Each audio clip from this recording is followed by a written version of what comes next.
Good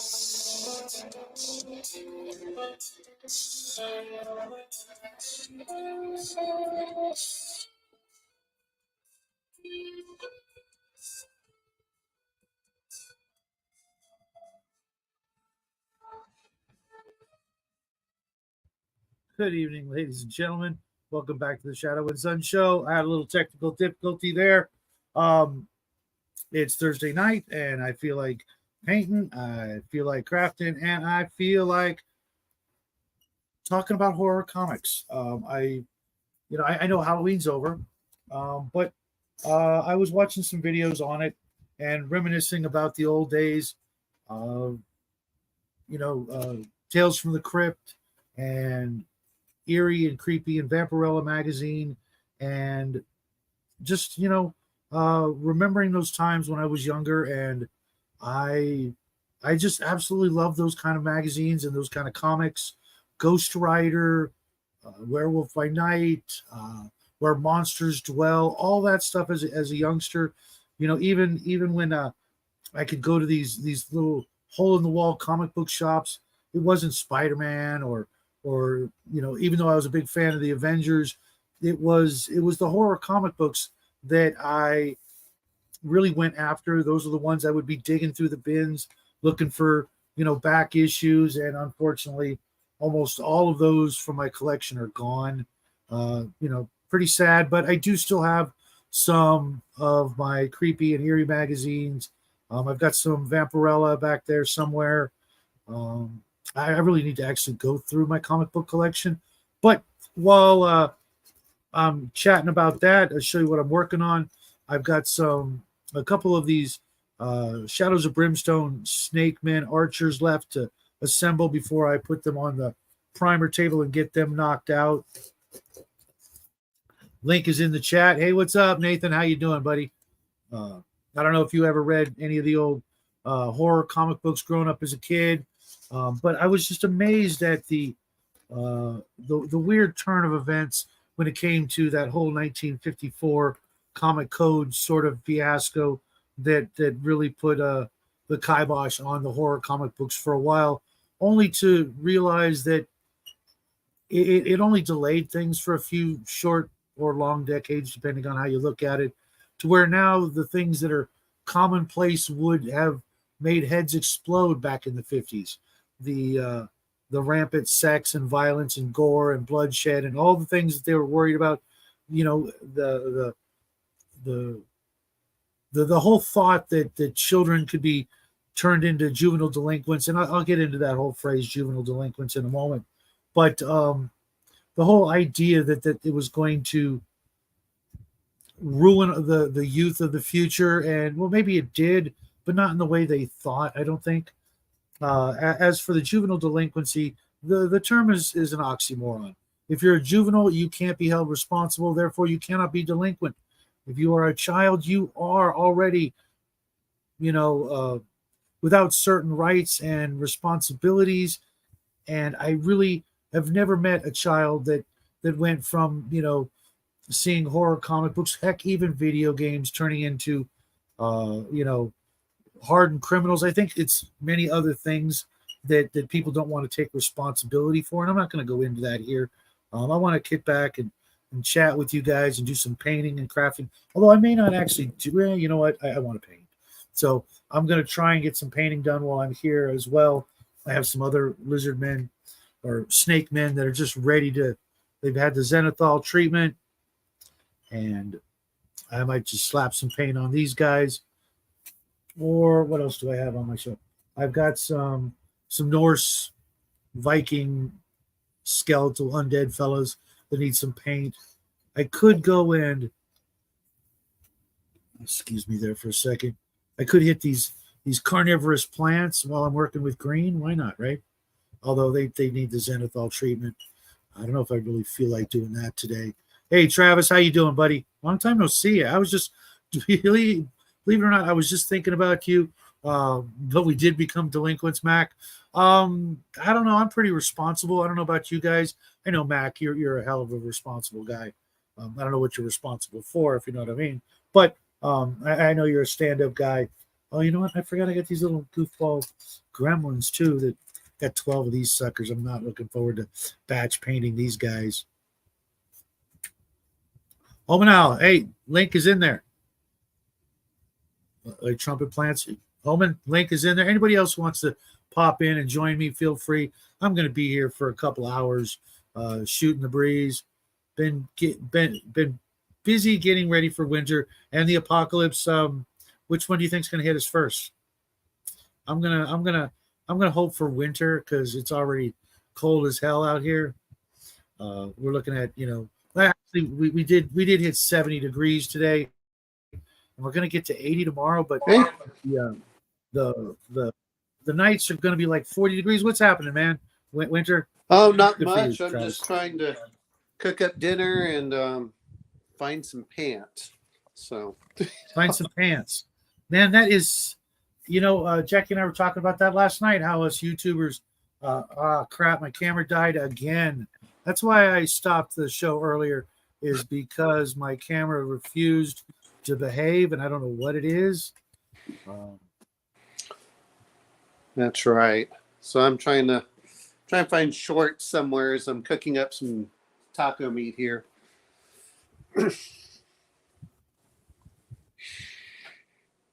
Uh-oh. I guess it's my show now. No. Oh.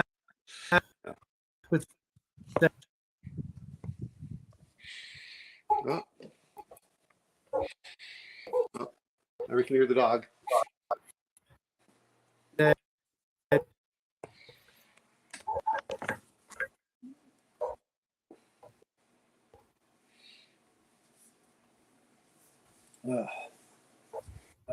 Still there? Yeah, I'm still here. I'm just trying to diagnose my computer's issues. Why the camera is just not working. It had this problem last night on Table Breakers, and it was starting to act up, but it didn't have this problem on Discord, and I don't know what the heck is going on. Kind of irritating, to say the least. Yeah. Because I really have no idea what it is. Like I said, it was working fine last week, and I think even Saturday it was working just fine. I did a Discord chat with a friend of mine and did that for a couple hours, no issues. And then Wednesday on Gatekeepers, it was working fine until about halfway through the show. Then it just decided to take a crap on me. Oh, man. Shall I actually purchase this? Not. There we go. Okay. And I was meaning to talk to you. I need to pick a day where we can do that perfect party thing.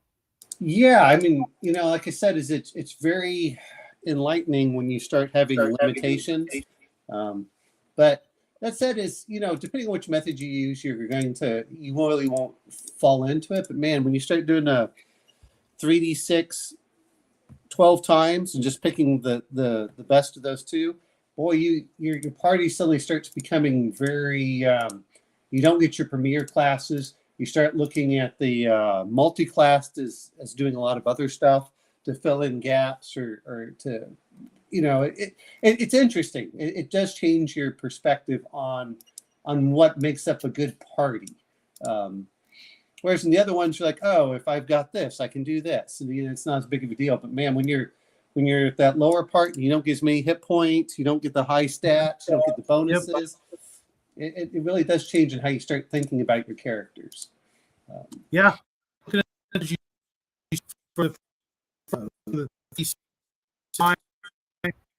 And wow, doctors were pretty weak. I mean, obviously they could do the job, but I don't think any of them, would get a bonus on anything. Which,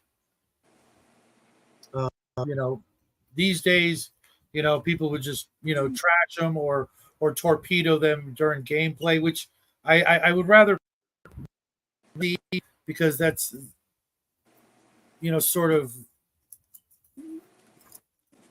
kind of it's just poor sportsmanship as well as just crappy play. I don't, looking at the old modules, and I like looking at the old stuff because I think it does bring back things that I didn't realize as a kid. When you had 20 characters in there, and it's like, pick one, it makes a big difference, I think, because then people don't necessarily feel like, well, I'm just going to trash this character because I can roll higher. And maybe that's a way of sometimes looking at things with the lower stats, because then you might find one good one. I don't know if you ever remember the old modules where they'd have the pre-gens in the back to be used by characters. I think I remember as a kid, like, oh, that's not that great. Yeah, but sometimes that wasn't intended to be that great. It was intended to kind of look at them, and you can, as a dungeon master, you can throw away like really bad characters, but you go like, you know what? This one isn't perfect. This one has a little bit here. This has a little bit there, and it really does. Sometimes it doesn't feel as bad, even if you just simply say, oh, here's a group of stats you can play with, and you get to pick your own character. And I do think that pre-gens are nice for your very first characters, for just about everybody initially. And then if their character, I don't want to say dies, but if their character dies in a heroic fashion, then it's like, okay, now you can roll up and you can use this, and now you can get a better thing in there. Yeah. Or if you have, a character tree and you've got one ready, I think with the character tree, now people are just going to go with the best one they roll up, and then sort of, whittle them down if the first one dies. Hey, can you do me a favor and hang out here? It says I need to restart my computer. Okay. You want me? I'll stay here. Yeah. I appreciate that. I'll be right back. I don't know how long this will take, but shouldn't take but a couple minutes. Yeah, that's fine. It's me, all me now. No.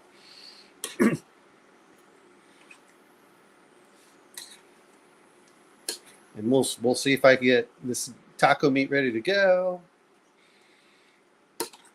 Let me see what other people are saying so I can respond to them as I pull out my phone.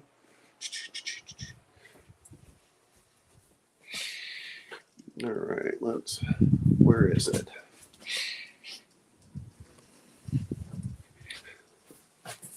I have everything except, where did my phone go?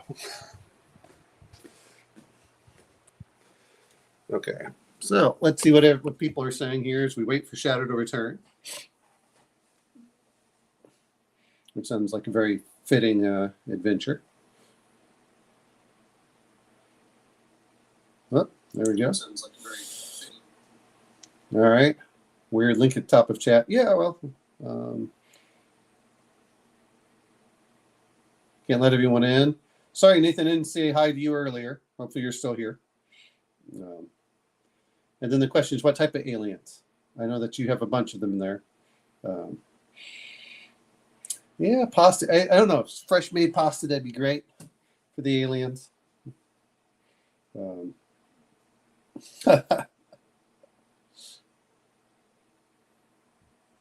there we go. There's Shadow. And there's Brian. What's up, guys? Camera issues. Hey, Shadow, Brian, is he breaking up for you too? Because yeah, you're breaking up, Shadow. Yeah. Really? Oh, badly. You were badly breaking up earlier. I thought it might just be me, but now Brian's confirming it. So. Now. I don't know if someone's using a bunch of internet where you are right now, and that's what's causing it, or if you didn't drop packets. It's like, kids, get off the interweb. Yeah. That's weird. What's up, Omen? Not much. Oh. Just cooking up some more taco meat. Just cooking up some more taco meat. I know you enjoyed it when I did that last that's time. good shit. Just printed me up some Migos. Oh wow! Is that from a 3D printer? Yeah, that's like he's got a couple pistols, like laser pistols. Yeah. Oh, How about now? I don't not necessarily for this.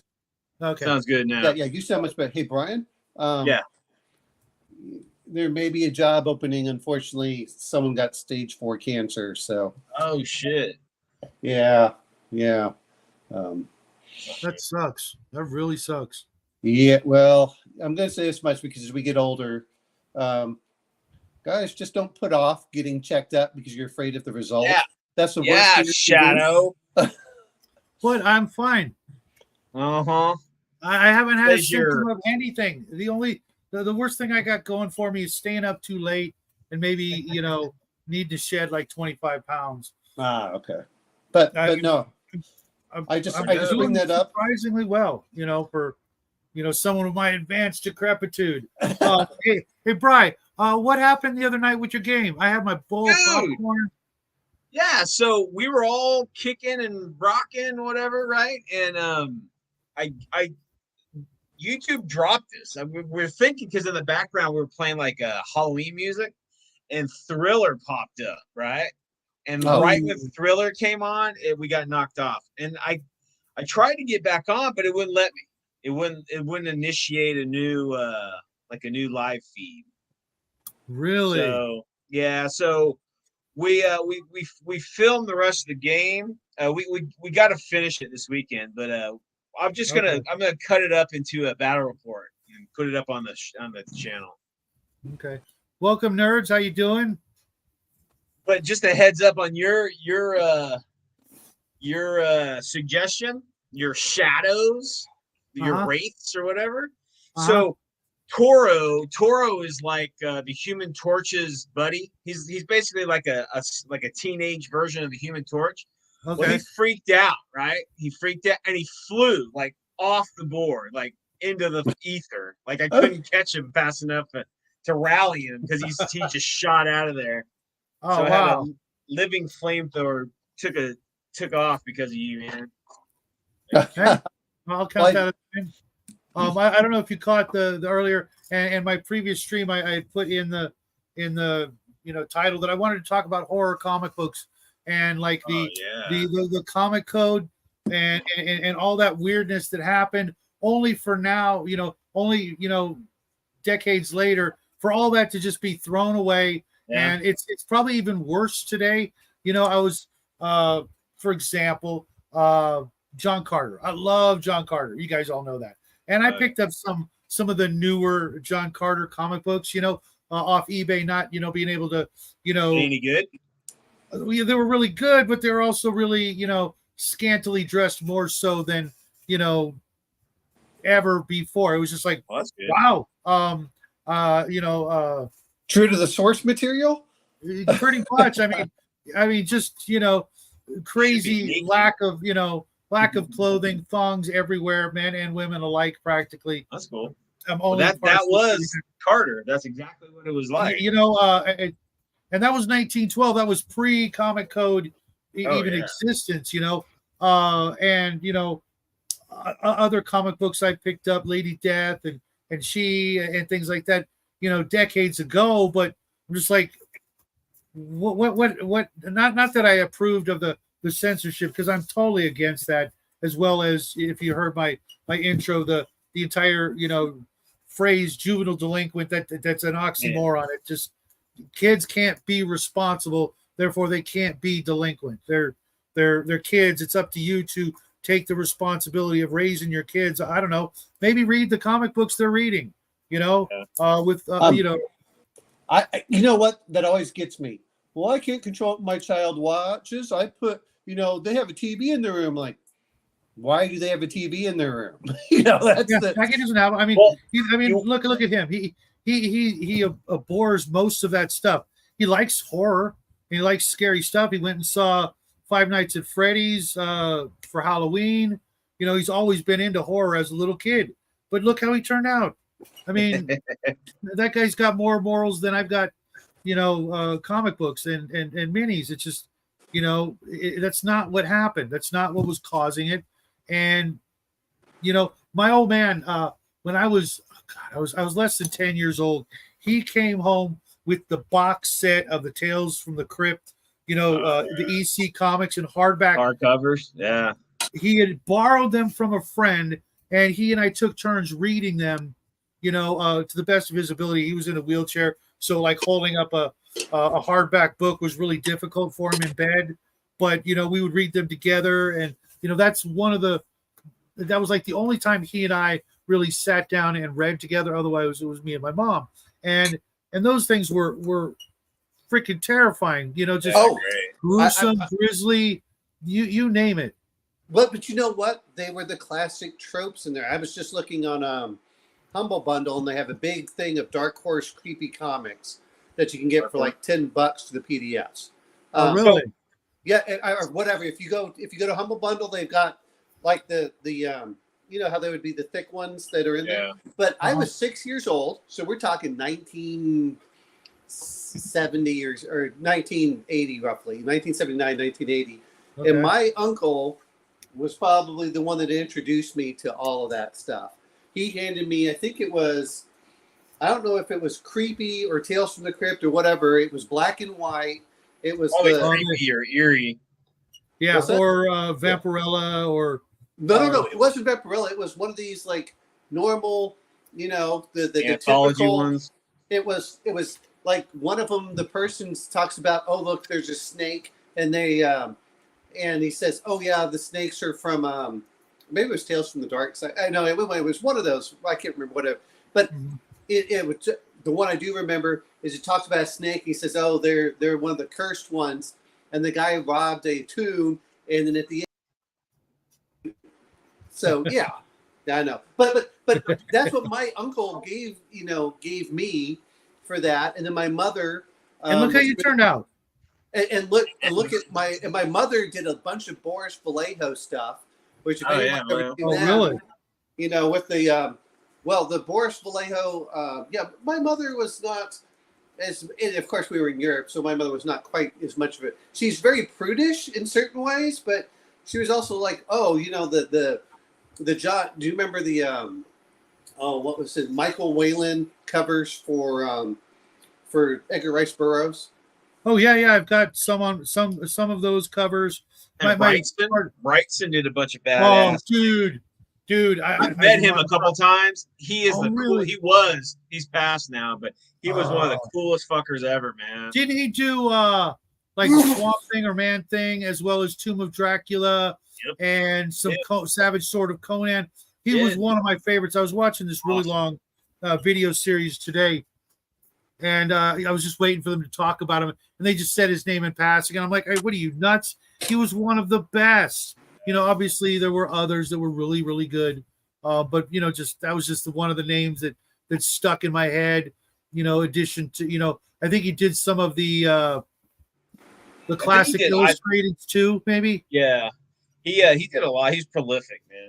But look, you were talking about the Comic Code, right? Yeah. There's a documentary called Comic Book Confidential. Okay. Try to track that down and watch that. What that does is it really detailedly goes through on what happened. Yeah, I actually watched the video I was watching. It was Tomb of Dracula was one of my favorites. It went through it really, really well and talked to all the big people. Let me tell you what happened. So in the 80s, okay, when DC was kind of stagnating in the 80s, right? So what they did is they went over to England, and they went up to 2000 AD, and they like pretty much stole all of their talent. They Morrison and Miller and all those guys, right? Alan Moore took Gibbons. all those guys from England and brought them to the States. So what happened was it made comics more adult. Yeah. And it was at that point where there was a clientele for it. That's when a lot of comics started going adult-ish. Well, but it wasn't just that. Is to make sure that they didn't tarnish their name. They would do it under Vertigo. They put a new imprint to make it an adult. Yeah. And then the other part is that like I remember Creepy and some of these others, which wouldn't make past the comic book code. They made them into like novels, or they called them adventure magazines or something. So they weren't called comic books. Yeah, graphic novels. Yeah. Hey, Minnie, you want to pop in? Been wanting to meet you. So if you want to pop in and talk horror comic books while you paint or craft something, the link's there, or Mac or a Nerd's Nerd, anybody, you know, wants to come in, you know, I'm sure we're not going to talk about horror comic books all night. I'd really like to. Well, you know what? And what's good is we're all about the same age. So, you know, we're pretty close to stuff. But, you know, what is Nerd's Nerd? She's probably, what, about under 30 or something? Who? Nerd's Nerd or something. It's more interesting to get some perspective from a different generation as well. Mm-hmm, mm-hmm. Like, well, what did you, when you were growing up, what was some of the things that influenced you?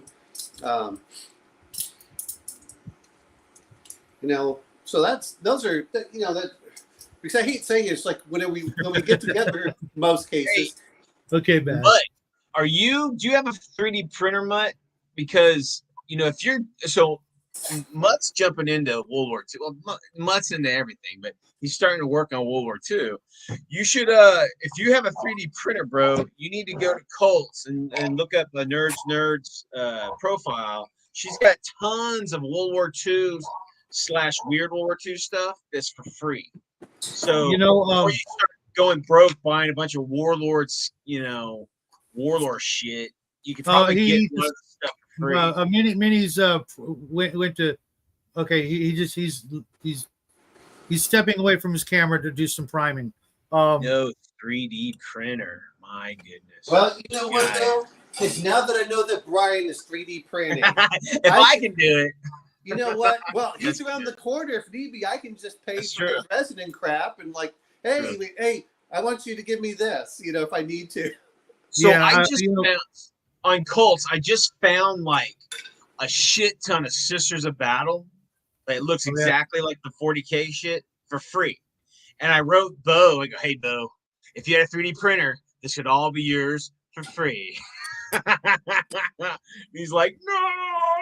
Well, you know what though, is at the end of the day, and this is where we were talking. Hey, how is Bo? I heard he wasn't doing so well earlier. He went to work. It just said that in the chat. Oh, I thought he said he had COVID or something. Maybe, but he did on something that he was feeling. I don't know. I asked him if he had the COVID, but I didn't get anything from him. So what I saw was in the chat. He specifically said something about I can't remember, but then it said gotta go to work. And that was what he said for today. So I guess he's I saw that too. That was on was that Hungar's Chaotic Neutral or was that DM James? That was on your channel right now. About I think that was minutes, on about what 10 or 15 minutes ago. Oh, okay. So I assume he's well enough if he's going into work. I'm gonna go spread the love. You know what? I wanted to say something about 3D printings. Right now, I've got to get rid of some stuff that's just taking up massive amount of space in the way of games. I've got a 3D FDM Snapmaker, the first one, like brand new. Okay, but it's got a 4-inch build plate. You know, so making minis on that. Yeah, it's I got suckered into buying it kind of. You should donate that at a challenge, like a give that away, like a giveaway. I paid $700 for it, which was like twice what it came out for. So I want to get. Well, here's another point too. Is that's great for building terrain more than the miniatures themselves. Right, and I've seen the quality, and it's not that great. No, filament printers aren't that great. I'm telling you, man. Okay, so I know you had a problem with like the vapors and stuff. They have like water soluble ones, which I mean, it has kind of a smell, but it's nothing like the other. The non-water soluble resin is really good, and it's like high quality and all. But isn't it really fragile? Well, I asked Nerd that because like sometimes these can be a little brittle if you're not, if you're right. And I can't have that. If there's a danger of it breaking by dropping on the carpet, I'm not interested. Well, that's the thing. All the time. She told me the non-washable resin is really sturdy, but like the washable one is a little bit weaker, a little bit more brittle. Right, so, and I saw the stuff that's kind of flexible. That's what I want. Okay. Yeah, that's kind of the softer thing, I think. And the space for the printer, the wash station, and the UV, because I can't, I've got 6 months out of the year where I'm not going to see the light of day. So You know, Well, I'm just sitting here like I'm washing my shit in like a little like alcohol and a little like whatever. Well, and all you have to do to let it set is you put it out in the sun during the day. Yeah. So you put it outside and then you go high. I think I'm gonna ask Mel to give me one of those UV cookers. Oh yeah, for Christmas or something. Yeah, see, like Nerd's saying here, space that you can contaminate with nasty chemicals is the main drawback. I can't have any of that because Jackie's mom and her condition, it's not going to happen. Okay? But the big problem that most people don't realize for a guy who's got just a ton of stuff already is storage space. I get one of those things. I am going to be printing out tanks and aircraft and spaceships and stuff that I will have no room to store. I have got to make some storage. I gotta get rid of some junk. I've been making crafts for 3 years. They're all boxed up. Okay. Yeah. I was actually thinking of at the convention, I'm going to bring all my freaking crafts and just give them away. Take this stuff. It was on the show. I haven't used any of it. I've got a Sphinx I'm made out of styrofoam that's this big. I've got a volcanic island that's almost 3 feet tall. I've got a space station and just use that for the boo-boos. Oh, geez, yes. We need to do that sometime. I've never used it, and the chances of actually getting to use it are slim to none. But you know what? Everything I've made, with the exception of one thing, I could remake with no trouble whatsoever. Hold on a second. Let me show you. Hey, Brian. If we have a government shutdown that time, I've got nothing to do during that time. So we'll definitely. Okay, can you see this, Brian? Oh, with the dog? Oh, right on, dude. Where's the secret door? Right here in the front. Oh, cool. Oh, awesome. That's cool, dude. And the interior is more or less playable. Oh, nice. Awesome. And it's modeled after my dog. That's funny. But I'm never going to get to use this. I'll use this like once, and then what? Dude, so shout out. You need to do like conventions. That's where you can do these big like terrain things and showcase it, dump it, or or give it away or something after the con.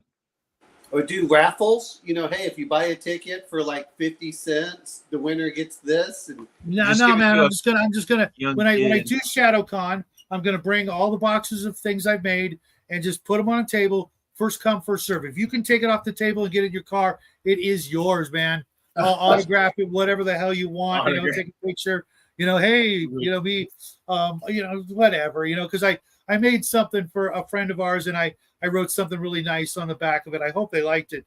I know they liked it, but I hope they keep it for a good long time, and long after I'm gone, type of thing. Which hopefully won't be for another couple of centuries. Millennia. But my name is Mutt. Welcome to the show. Nice to meet you. Oh, stretch. So did you like the dog? Did you like the Sphinx dog? Sphinx. So real quick, nerd. So like when I printed up those Migos, right? This is the size, right? This is the size. And then this is the size of the That's freaking awesome. So that's the size of the Dust Mini. So they're a little big, right? So I did it to 80% and booyah, they're like perfect. Nice. Thanks for the heads up on like how to convert. See, I could literally, print anything I want. But I got to know where to put it. Well, so what am I going to do? I get the printer. Next thing I know, I don't have a place to sleep. I'm just sleep is overrated, dude. Sleep when No. you die, right? It's never overrated. Oh my God, no. Sleep is never overrated. Is that a cookie? Dude. Mutt, how do you stay in shape? Your I'm a hourglass figure. How do you keep that? I'm a landscaper. That's true. I did that for many years. So That's good, honest work. And I can't stand it. A couple summers I built fences and dug friggin' what is it? Sprinkler systems. Yeah, that wasn't fun. I'm good for about probably half hour when her wife gets home because then she wants to go to Spencer's and get a new washer. So, I'm back. That's freaking hysterical. so A new Ooh, washer. maybe huh? Shadow could 3D print his new barn to print in. 3D printer. There you go. You guys can keep 3D. I know people at 3D printers. So I just say, hey, I'll buy the STL. Here you go, print it. Yeah. Right now, I can, every once in a while, make an order or something like that. Get, get something and paint it. I'm But- telling you guys, the future is The the future. selling of STLs and the services that print it for people who don't have printers. That's it. There's not going to be I know. like there's not going to be blister packs. There's not going to be box sets. The shit Although will they'll be- still be out there. They'll be out there, and I actually sell old blister packs from the 80s that I have out of my collection that I Yeah, but those are decided. collectors. Collectors are buying. Right. Yes, and you know what? I actually know enough people who have the molds for these products out there in the wild. So the lead miniatures that I'm selling, I don't sell them unless I can actually replace them in white metal. Yeah. So that when these collectors buy my old lead and then it rots in the package in another 10 years, I'll still have original, Yeah. I'll have those minis and they're 25 mil that I'm never going to use. Yeah, it's kind of a dead scale, to be honest with you. It really is. Yeah. It had its day, and its day was glorious. Yeah. It literally, gave us what we have now. If it wasn't for that scale, we would have never seen 40K or some of these other, things. But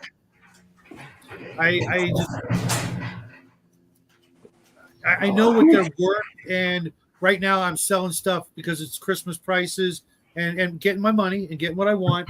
The only ones I'm loath to sell are the Star Trek, the Heritage Star Trek miniatures. I have the entire line, and I'm not kidding. It's about a $5,000 collection, and I'm not going to, risk selling it on eBay and then somebody going, "Oh, it didn't show up." Because I've had that happen Yeah. before. It doesn't matter if you've got Dude, if they sign for it. It don't matter. Yeah, Loves eBay the is customer. brutal for the sellers, man, because Yes. it's all protecting for the buyers. The buyers Yep. can do no wrong. Yep. Yeah. Yep. And I I'm not stopped having selling it. on eBay a long time ago because of that. I still do, but I limit what the customer can buy in the way of numbers so they can't be tempted. And I make sure that the U.S. Post Office has got my back on these things by sending priority. It's going to be there in a couple of days. I got the tracking number, the whole bit. It's like, hey, what? Tracking number's not good enough? Well, you should Well, say that. there's the tracking number, and then some of them will actually take pictures of them putting it by the door. Yeah. So you're like, Yeah. oh no, this is what's So I'm not taking too many chances with eBay, but I've got a huge Magic the Gathering collection I want to get rid of, but I'm not selling it on eBay. I did that once. I got burned, and I'm like, never again. I'll just wait till I have my store, and by then it'll be, I'll be able to buy another store with just what I have in Magic. So hey, Warmutt, we started out talking about horror comic books. Were you ever a fan? No. He No, was you a never- fucking jock, dude. He was ridiculing people like us in his fucking youth. And now that he's grown and realized how badass we are, he's come to the dark side. Okay. I see how you are. All right, I'm gonna kick him from the channel. I'm totally kidding, man. It's really nice to meet you. What's your next challenge for next year? Same thing, pretty much. Everyone seemed to enjoy it, and it's pretty, start January 1st. I don't know if you saw a video or not. I already put a video up to let everyone know. Dude. January 1st to 31st, we'll do another paint challenge. I was going to do the point systems, but then I was like, well, it seems like everyone's happy with just doing the paint challenge, and they're having fun with it. But I'll just go ahead. I'm going to make a little brief rules, whatever. I'll do drawings for about like 3 people. Just do Because you know what, I was okay with the points and all that. Yeah. I'm not gonna win, but Now McMurray wins. Freaking Yeah, McMurray he's a did like machine. 400. He did 13 minis in 1 month. So, oh well. I'm retired and I don't know how people get that that Well, stuff done. most Like of them were DM like I don't games. know. 15 mil, weren't they? Huh? Yeah, most of them, Most of majority of them were 15 millimeters, and Yeah, that's the 15, limit. I go so. 15 mil and up. I don't deal with the rice and the 3 mil. A friend of mine was trying to get me into 2 mil. I'm like, you're No. joking, right? Well, 2 mil's fine if you're doing like a battleship Sailing or ships? something. Yeah. Sailing Yeah. ships or naval, World War II battleships. I could get into that one of these days. I really love the old Superior models. I forget what the game was where, it was, World War II naval ships. I could get into that. And a buddy of mine's making me some ships, some custom sailing ships for a fantasy game I'm running. Oh, that's cool. Yeah. So And he's hand carving them. So like, wow. Yeah, I don't even have that skill. I tried making some sailing ships and nothing to write home about. no, The, I just watch your guys' stuff because you guys have interesting topics and stuff, and just learn about it. And it kind of remnants a little bit because I did Dungeons and Dragons, 1981, 82, around that time. Yeah, me too. I started 79 technically, but I was working in a shop by 80 through 84, I want to say. And oh man, I had such great times there. Yeah. When we were learning Girlfriend there. Yeah, the DM. Oh crap, we got people trying to jump in. Oh, sorry guys. Uh-oh. I did not see it. Nerds. Oh, okay. I wanted to jump into my own show. I don't know how that happens. Oh, there's nerd. Welcome, nerds. Sorry I kept you waiting. I'm nerd? gone. I literally just hopped in like half a second before you noticed. So Okay. Well, because No there's wait like at all. right next to you is me wanting to come into my own show. I don't know who the smart ass is. Let's bring Is him that in. and see who? what happens. No, you're going bye bye. I don't know who you are. Okay, I answered that. He says, "Hey, I regret to inform you we have ended the stream. Sorry, lads." I thought you were like typing that to me. That We have never a- stops us. They know we'll go for another subterfuge. 4 hours behind the scenes. So how about enemies you are nerds? showing. Were you ever a horror comic fan or a horror movie fan or anything like that? I'm not entirely certain what qualifies as a horror comic, so I'm gonna say probably not a fan. I did enjoy some horror movies. Well, no. Which horror movies? That's the important part. Not just, Otherwise, it's just real so big. I like some of the cheesy slashers. I liked Pumpkinhead. I'm a big fan of Hellraiser. I've seen it for a while. Hellraiser. Of course, Aliens. Greatest sci-fi horror movie of all time. You Hell got yeah. that right. That's why I like nerds. We would just have to say in the pipe 5 by 5. That's all we have to do. Yeah. 5 by 5. Because I don't know if you heard, nerd. I was going down memory lane watching some videos on the comic book industry and how they got screwed over because some prudy individuals didn't want to actually parent their kids prudes. responsibly. Everywhere. I mean, my old man, Always gotta find a scapegoat. yeah, and then when that didn't, pan out the way they wanted, they went after rock and roll and Elvis and things like that, and look where we are today. There's literally like no limits anymore. You can show your Now it's kids. violent video games. Right, yeah. Oh, well, you know what? Here's a clue, parents. Don't buy the kid something you're not willing to, Here's the parent. clue. Be a fucking parent. Yeah. Stop blaming everything else. Start being a good parent. Shit. Yeah. Yeah, Well, I mean, well, spend some time with your actual kids. How about that? It's that simple. How about not just giving them money and then surprised when they use it for things that you don't approve of? It's not that hard. Exactly. It's like, I mean, all you have to do is look over, like, oh, you want to buy something? Let me know and I'll order it for you or whatever. This whole idea of like, oh, I just gave him my credit card. I don't know how this happened. yeah, that ain't never happened. Have you seen I saw a commercial today where there's new credit cards for kids. Yeah. I'm like, what No. the hell? Huh. And I'm like all up in arms, and Mel's like, oh, I think that's a good idea. I'm like, Blasphema. What's wrong No. with you? Giving a kid a I know, credit right? card, you're nuts. I mean, You know, Jackie has one, but it's a prepaid, so he's not going crazy with Yeah, it. but still. And I had nothing to do with it. Because like if you want I something, guess I'll get that'd it be for like you. a Bud. gift card or some shit. Yeah. I still don't believe in it. It's like, look, you want to, like I tell my son, if he wants something, he has a limit. He has to tell me, and I will buy it for him, and he'll search for it, and then I'll do that. That's the way we do it. Yeah. You know, it's not that hard. I don't understand why everyone acts like it's that hard. It's like you're saying for a parent. You know what? Spend a little bit of time with your children, at least to see what they're buying or ordering, and it's Or what they even freaking like. I mean, the holidays are coming. You know, it's like with Jack, you ask him, "Hey, what do you want for your birthday? What do you want for Christmas?" It's like nothing. You know, he's got everything he wants. Like, You know, I know, right? But you know, I always find stuff, you know, to surprise him because you know I actually spend time with him. Not as much as I'd like because he's so busy these days. But he's busy, like you know, serving the freaking community and just you know blowing my mind every time I turn around. So I really can't complain.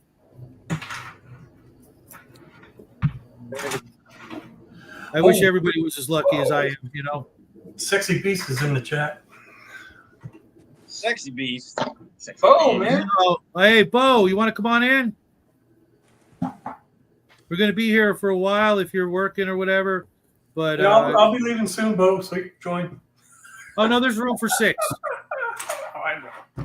Where you leaving, man? You got oh yeah, you got your old lady. Yeah, Look, it's like, look, Brian, I was married once, and I demand to be have a marriage.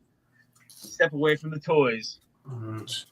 It happens, Hey, bro. you know what though is if and anyone that remembers this as a kid, it's like, look, if you're gonna buy something for your child, especially if they're a boy, give them tools. You know, at that point, I mean, look. As much as my son likes some toys, like he liked the Smurfs several years ago, and we bought him a bunch of that. Man, I give him the DeWalt screw, you know, the drill, and he's in like heaven doing all sorts of weird stuff. He's helped me clean out ducks, and though we did get into a fight when he took apart the microwave. You think? I can't imagine why. I mean, Well, the microwave was broken. What he was really getting in trouble for was the fact he used my cooking shears to cut the wires. I'm like, oh Wrong hell tool. no, you don't.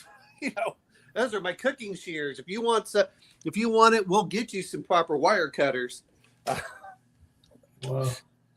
Yeah, so that's at least it's better than his mother. He took apart all of her speakers, and she just yeah, that didn't go over well. can't imagine why. I mean, if he got them back together, that's you know, no harm, no foul. No. There was some harm. Okay. He's going to have a skill in the future, though. You know, I'm not trying to be mean about it, but you know, but sometimes just like, maybe Shadow hasn't had this, but sometimes just like, well, it will serve him well in 10 years. Yeah, Jackie's his skills are a different, you know, skill set, but you know, Yes. I'm you know I'm teaching him things that will help him out. I hope in the future. If not, then you know I'll be dead and it won't matter, will it? Have to learn like we did it the hard way. You know what? That's what this weekend is for.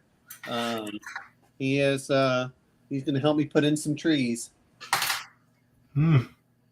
So your boy's part Mexican too.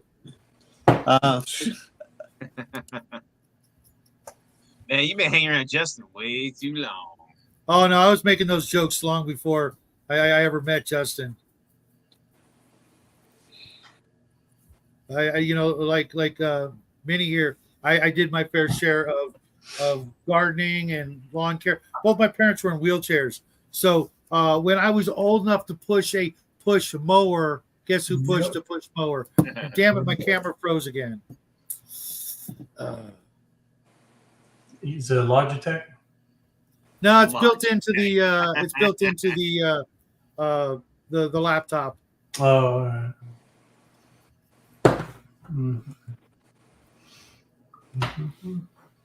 Okay, let's see. Yeah, I'm perusing cults right now, nerd. Just I put the free on, and I'm just looking at what's free. I've noticed that, this might be happening in the future, right? Is people are selling STLs for a lot of money. And that might be the new thing. And, we think we're getting a deal and everything, buying these STLs for like, $5 or whatever. But then they're going to start being like $30 or some bullshit. I'm like, Well, here's Probably. I mean, if Well, they can you get know it, what? they'll try. You know Don't what? give though, anybody is- ideas and don't put that out there, man. Ruin it for the rest of us. it's already happening, man. Well, $30 you know what, bucks? though?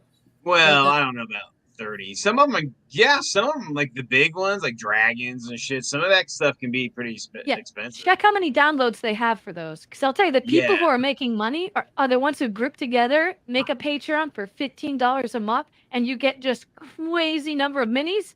But they Yeah. got 10,000 subscribers. Like they're Yeah. bringing it bank. Yeah, It's because true. I've seen that. Mantic One of my Games is subscribers, KLT, he does that. He has like, I don't remember how. I think it's like $5 or $10 a month. But he asks his people like, "What do you want me to make?" So it's like, so he's almost making shit that the fans want. So it's like even better. You know what I mean? Is he allowed to do that? No, I'm just. Yeah, wow, shit. Well, no, I'm just joking because if you listen to like the Hasbro and everybody else, apparently they don't. It's we will tell you what you want, and you'll buy it whether you like it or not. You're like, hold on here. But if the people do buy it, I can you know. blame them? I know. No, I mean, I get it, but yeah, I mean, like anything, we're like right now it's kind of the rent, like the it's the new discovery of this whole SDL thing and the price and the value and all that stuff. Then, like everything, it'll start to level out. Everybody wants to make money. I don't mind. You know what though is, let's be honest. If they didn't make money, a lot of them wouldn't make anything, and they wouldn't spend those hours and hours doing it. So I'm okay with that. But some people love just doing it and giving it like Oh. Nerd. I mean, I guarantee she doesn't spend 5 minutes on doing something. I'm sure it's a labor of love, we all benefit from her, and we all appreciate it too. So Yeah. I mean, I can give kudos to those and support the people that are willing to do things like that. Oh well, right. But what I'm saying is that it is it economically viable for a lot of them, and I'm all for it. I'm just saying that everyone talks about, well, these prices are going to go up. Yeah, but if you look at a lot of the stuff that's gone on, we have so much free stuff nowadays. And there's always the old high seas, yeah, but what I'm referring to is, let's be honest. At a certain point, is how many of these are you actually going to print out? Even if you, I'm printing up all this shit. I'm a gamer. This isn't collecting, man. Everything I'm downloading, I'm gonna print. Hopefully, play with it. Well, at a certain point, though, Brian, is if you get like 800 of them, like, am I going to print one of each of these, or I'm just going to print the ones I think are cool? Because a lot of times, there's like 50 to 75% you're not even interested in, but you're like, That's but the it. 25% that is worth it, you're like, yeah, I'm going to print these out. Like, man, See, that's the thing. I have a pretty narrow, want or need. Yeah. World War II / Weird World War II. So I mean, I get lucky because I'm not doing like shit tons of different genres and game systems, all that shit. So guys. well, Can what? you? I am too, but you know what? You know what my printing is? It's like the Order the Stick minis. Oh, I print out a piece of paper. Maybe I'll color them in a little bit, and I'll cut them out and put them in the There you little go. fold-up standees. And I'm happy, It's Hey like, guys, oh, check this shit out. Go to private chat. Someone's pretending to be me. yeah, that's who I thought. That's what I was talking about. I'm like, Is your son in there? Maybe is. I don't know. I mean, we had Jackie mac and messing cheese with you? yesterday. well, let's be honest. Anyone in StreamYard can come in if they want, and they can put whatever name they want. So Yeah, but how can they when I've already got that name? I don't think it checks. It just whatever Yeah. text you put is when it presents. yep. Really, that's crazy. Gotta a shadow. I know, right? I got my own personal stalker. Mac and cheese sounds good though. It was yesterday. Yeah, I mean, if they're offering, I'll take some. But yeah, who doesn't like mac and cheese? Okay, so here's the true I don't question. like mac and cheese. Of course. Hey, you liked my tacos, so I do. It has nothing to do with you not liking fucking mac and cheese, though. Taco. Okay, so powdered or creamy? I'm a powdered kind of guy. Really? Yeah, Creamy. I love the powdered shit. I mean, Love I'll do Yellow Death either way. Velveeta. Oof.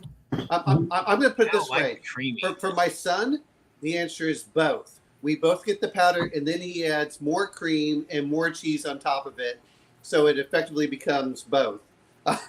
So, I can do that. you know, You gotta make it yourself. 7 cheese, no powder. Bake it at the end. You get a little crispy surface on top. Oh, it's heaven. Oh, you know what yeah. you do is Yeah, you like a get a casserole blowtorch.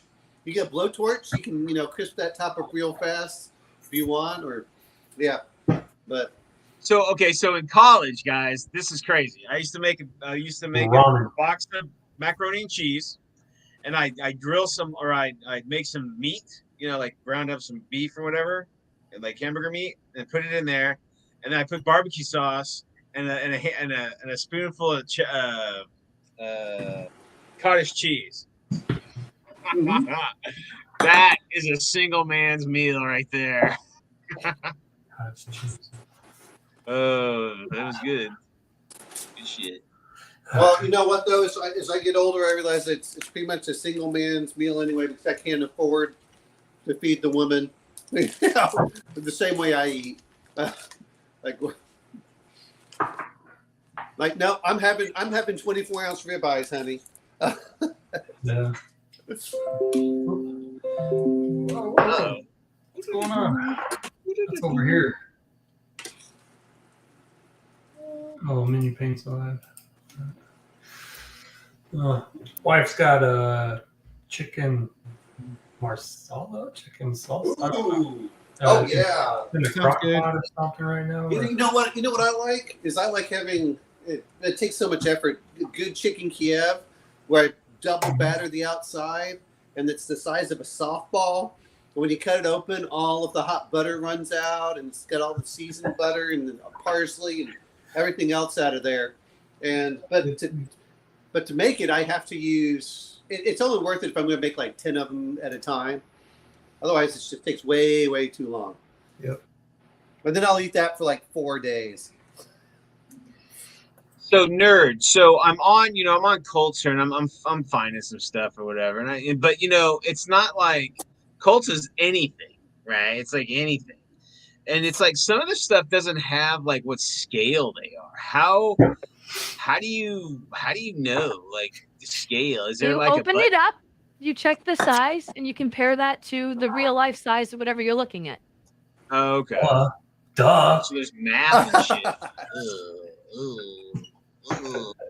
I mean, most of the time for humanoids, basically, you look at it, you check the z-axis, the height, and it'll tell you, hey, this is about 30 millimeters tall. That gives you a good idea what scale it is, right? For Okay, yeah, that's vehicles, true. you have to look them up, do some math, but Yeah. Well, Well, you know I was what? hoping there was like a button I could push, and it did it for me. yeah, because I forgot to mark the scale on a lot of mine, but I did put a note at the top of my page that says it's all 1/48. Stop asking, right? Well, wait, Sometimes you have to just look it up.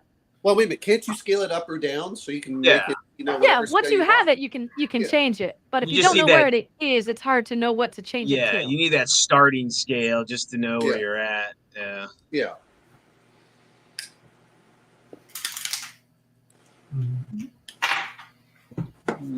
There's a lot of So cool what's stuff. everybody It's working like on? I am working on some more Greeks. Greeks. Warlord Games Greeks. I'm trying to get the whole dang army taken care of so then I can work on a whole army of Spartans. Wait a minute. Star Spartan. Yeah, and then have my Peloponnesian wars and all that stuff. Where are your immortals? Now those are the Persians.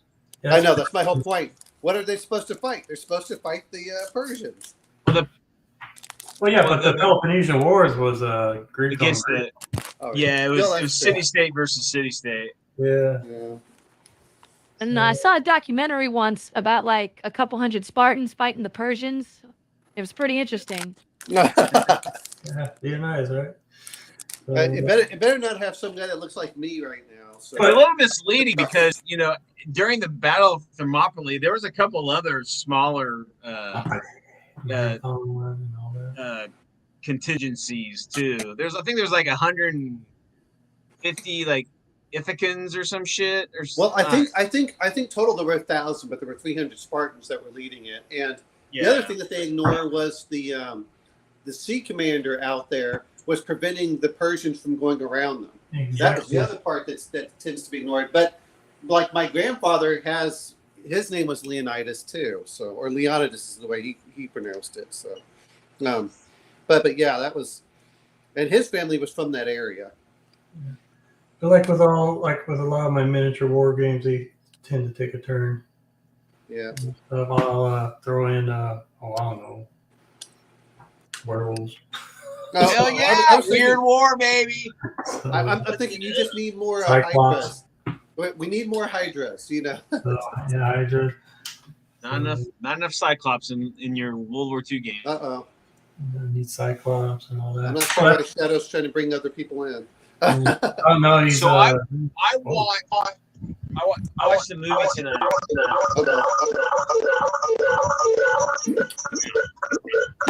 close YouTube.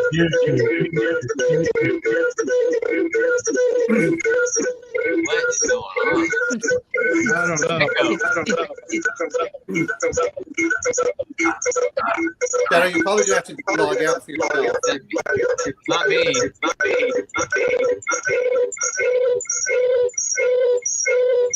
Trying to make a song with that. Oh, There we go. Okay. is he able to get himself back in since he should be? Yeah, he can. So I watched a movie today called The Necromancer, and it's a weird Napoleonic movie.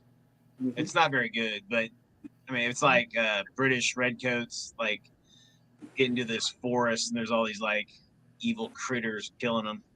I'm telling you, go watch Go Gold. That's the better one to watch. It's just in Russian is the only problem. I think I've seen that one. Oh, it's on Amazon Prime if you look it up. It's like GOGOL. And, yeah, that's kind of a cool one set in around the Napoleonic time. Go. Yeah. Go. Okay. Yeah, it's I was watching it and I wasn't really sure what to expect, and it was pretty interesting. You got a black rider killing off village women or village girls. Mhm. You got witches. You've got demons. You've got ghosts. Oh, it's got everything for that. Right, Shadow? I'm not sure why you're tramping yourself in twice. Oh, there we go. All right. Wow, that sucked. Technical difficulties. Part of me wants to watch Renfield. I don't know. Oh, same here. Nicolas Cage. Yeah. I saw it's on Amazon Prime. I'm like, okay. I haven't seen Yeah. it. Neither have I, so I don't know. Yeah, it looks terrible, and I really want to watch it. Yeah, you know what? My favorite joke for stuff like this was Abraham Lincoln, Vampire Hunter. They said that's the worst thing that happened to Lincoln in the theater. Oh, wow. Oh, yeah.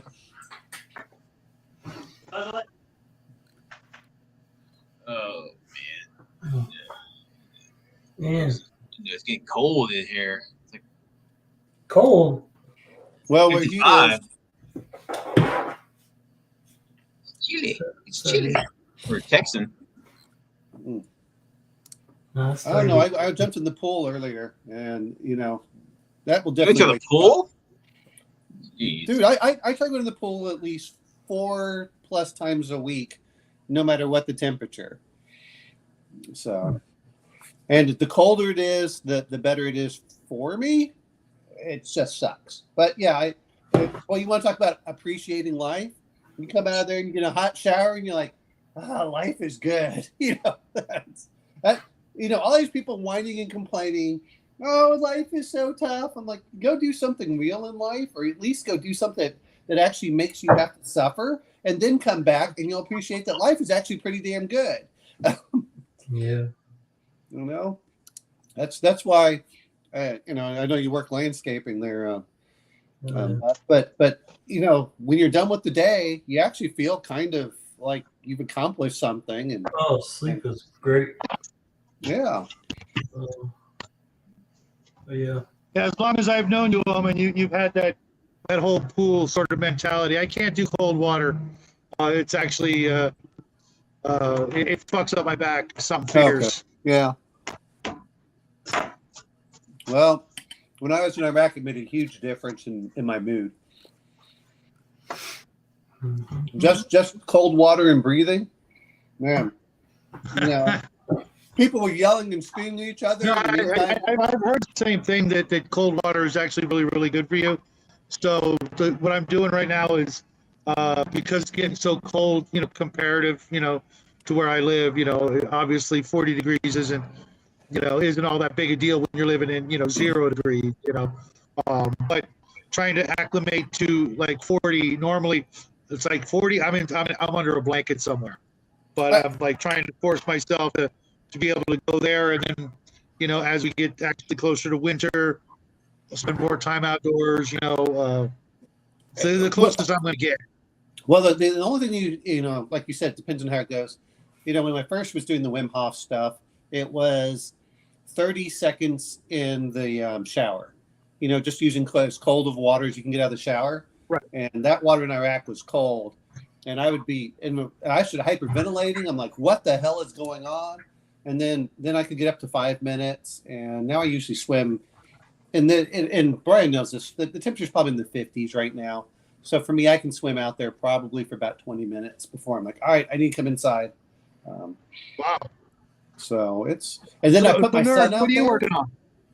What are you working on, nerds?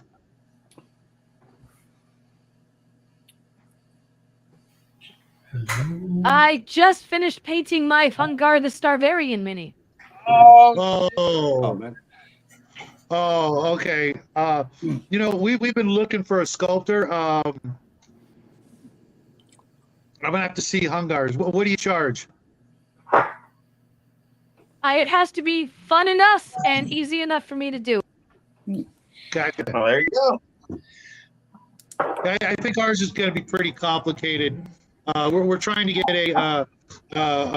my son and I back to back, like we're fighting zombies or something. You know what I mean? On the same base. That's like a diorama. Almost. What do they call it? Vignettes or vignette or whatever the hell they call it. Yeah. Vignette. Yeah. That fancy French. I don't even know if it's French. Yeah. Well, hey, Those frog Hey, eating, snail sucking bastards. Goodness you know gracious. what? You know what, Brian? When you get one in the mail from yours truly, then you can complain, okay? But until then, don't harsh my mellow. I'm trying to Man, get that's cool. We've got a couple of interesting projects in the works. You ready for Sunday, dude? What are we watching Sunday Brian? this time? I can't remember. Oh yeah, Sunday. Yeah, so tomorrow. See, I don't have a printer, right? I don't have a fucking printer, so it's like I gotta wait till I get some money tomorrow, and then I need to go up, print the damn thing up, sign it, and take a picture of it and send it to him. But yeah, Sunday will be Okay. good. Oh yeah, shit. I need to tell Colin I won't be there Sunday. What's Oh, the yeah. movie? I think the movie is Lost Boys. Ah, crap. Oh, that's a good one. I know, right? They're remaking that. Why? I don't understand. No! Why They're remaking it. why we make good movies? What gets me about it is I understand we making bad movies, but why we make a good movie? Because Well, you know what the biggest problem is? When they made Lost Boys, everybody in Lost Boys had done a crap ton of great stuff. You know what I mean? From the Coreys to the Kiefer, everybody in that movie had done stuff. You know what I mean? They were like household names, and now we've got, Well, I don't know about household names. Maybe, I don't know. Well, Kiefer Sutherland, I mean, they were somewhat familiar, but they were all right in that same time frame. But Then you had but- the Team Box. but it was just Corey. fun. It was both creepy and fun, which is what made it good. The problem music was nowadays is stellar. that people are trying to like, oh, I have to put all my angst into stuff, and like, okay, could you make a good characters that we want to have fun with? Didn't we No. get enough of that with Twilight? I mean, for Christ's sake, It's Twilight. Uh, You know, Oh my Hey, God. that's just porn for women, okay? That's all it is. Yeah, that's sugar cookies, man. Painful. So my ex-wife was a huge Suki Stackhouse fan and Buffy fan. So I was Hey, what's forced up, to Rick? watch Buffy, True Buffy was Blood. amazing, and you watch your mouth. Oh my God, it's painful. I remember I liked Angel. I liked when they did the split and did the Angel series. I liked the Angel series, but man, Buffy I'm was sorry. painful. I'm The sorry. For Scooby me, Gang was just like a speed bump for Forever all the Night. monsters. Forever Night. I was, only you know, saw my- one. I only saw Forever one Night. episode of Buffy. In my whole life, I only saw one episode of Buffy, and it was the episode where she came back from the dead and was pissed off. And that's exactly my sentiment. You go bring me back from the dead, and you're gonna have bigger problems than whatever was you brought my dumbass back for. Just saying. Yeah. You know what that means? If you ever play with Shadow, you're not allowed to do Ray's death. My whole thing was like, all these people were just like, oh my God, Buffy's the greatest.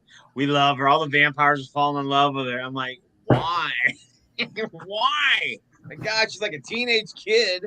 Well, you know, hey, the ugh, people watching painful. that were 10 years younger than we were at the time too. Yeah. It was Yeah. for teenagers, It's true. It's true. But and know, we all let me- fell in love with Buffy, just like and- the vampires did.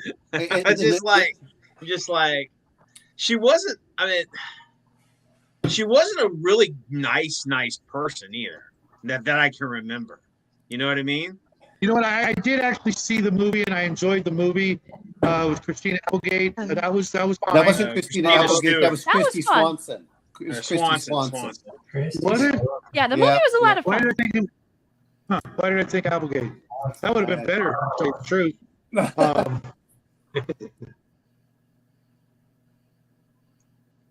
Oh, and we lost Omen, and he's back again. I can't. You know what's funny is I can download stuff just fine, but as soon as I come on to StreamYard, it just and I don't Hey, know dude, what's I going. had to switch my tablet to get my freaking camera running. So I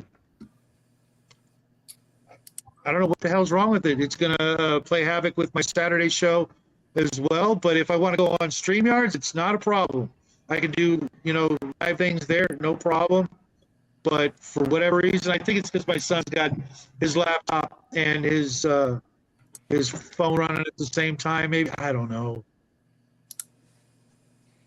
All right, let's. Meantime, I don't even like the system, and yet I still bought it for $18. What's the There's so Vampire much the stuff to Masquerade for they had a bunch of the PDFs there for like $18. I'm like, yeah, okay, I'll get almost all the crap. But it's not. But I have the 20th edition, which I like better anyway. Yeah, Omen, Shadow, you probably shouldn't get a 3D printer, dude, because there's a lot of awesome shit out here. dude? The You spaceships just might go alone. crazy. I've been eyeballing the Traveler 28 millimeter Starship models. Oh my God! They just did a new Kickstarter. I wouldn't even have anywhere to put it. I mean, it's like 3 feet long. It's like as big as the Sphinx. And where the hell would I put it? Why make something that big? That's what gets me about it. Is I'm like, you know what? If you can do, It's I don't know, cool. for ships, anything that's that big, I'm like, look, I can't even move it to make it to play it on the board.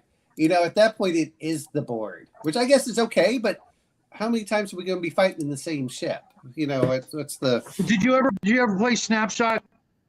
No, I'm not familiar with Snapshot.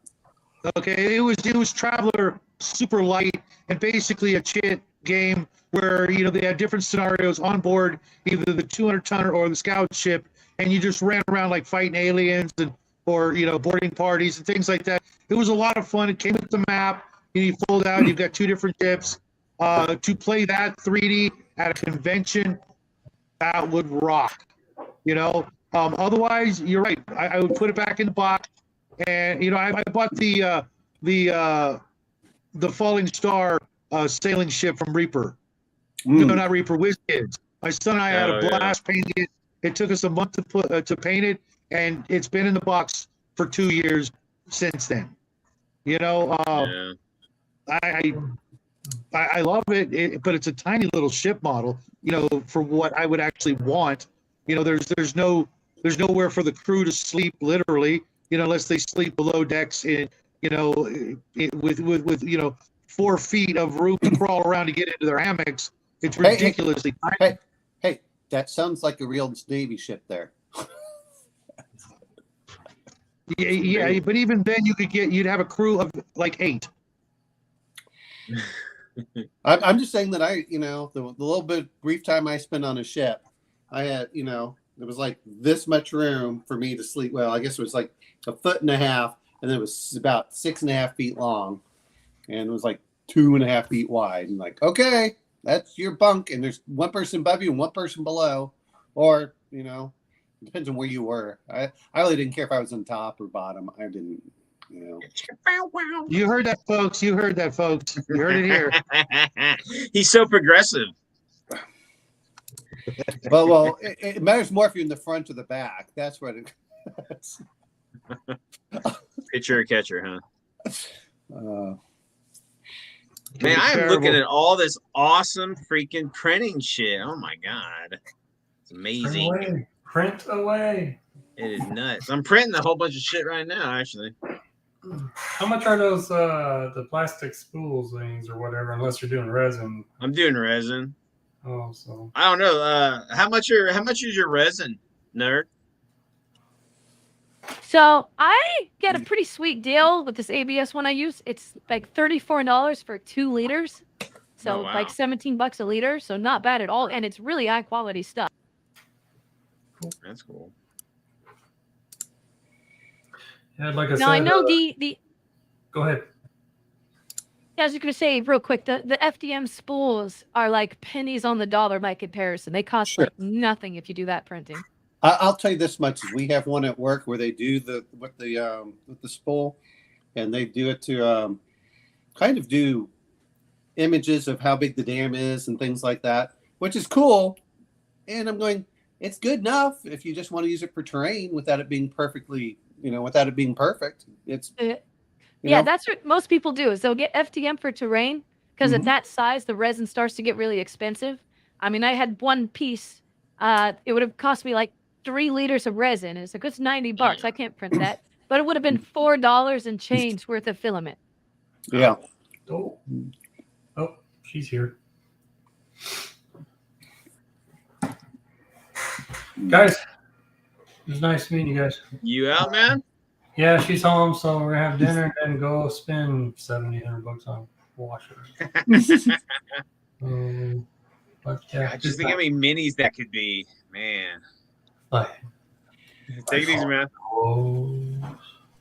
Take care, See you, Manny. Come on back anytime. see my zombicides? Oh. Man, he's nuts. Anyways, all right, Well, take what it easy. zombicide are those? Huh? What zombicide is that? Think of them all. I Every got single the thing. I backed the Wild West Kickstarter, Yep. Got it. and I also got the Iron Maiden, but I've yet to Yeah, try. I was thinking about getting those Iron Maidens. I know they're on retail and you could get them there, but I don't know. I did end up getting the Supernatural characters, Sam, Dean, Winchesters, and all those. Oh, really? That sounds fun.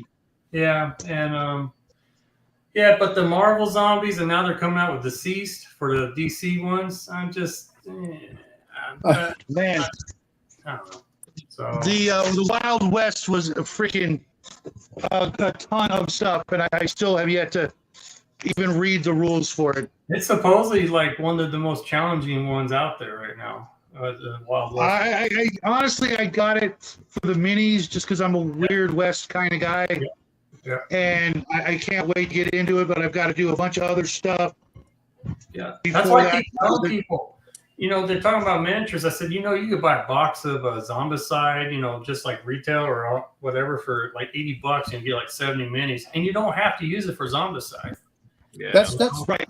So, that's the problem that I have is too many people think that you have to use whatever minis come with them. Like, no, you throw in whatever you want. yeah. So, but all righty, I'll catch you on the next one again. Thanks for inviting me on here, guys. Hey, Take it easy, anytime, man. man. See you. Yep. See ya.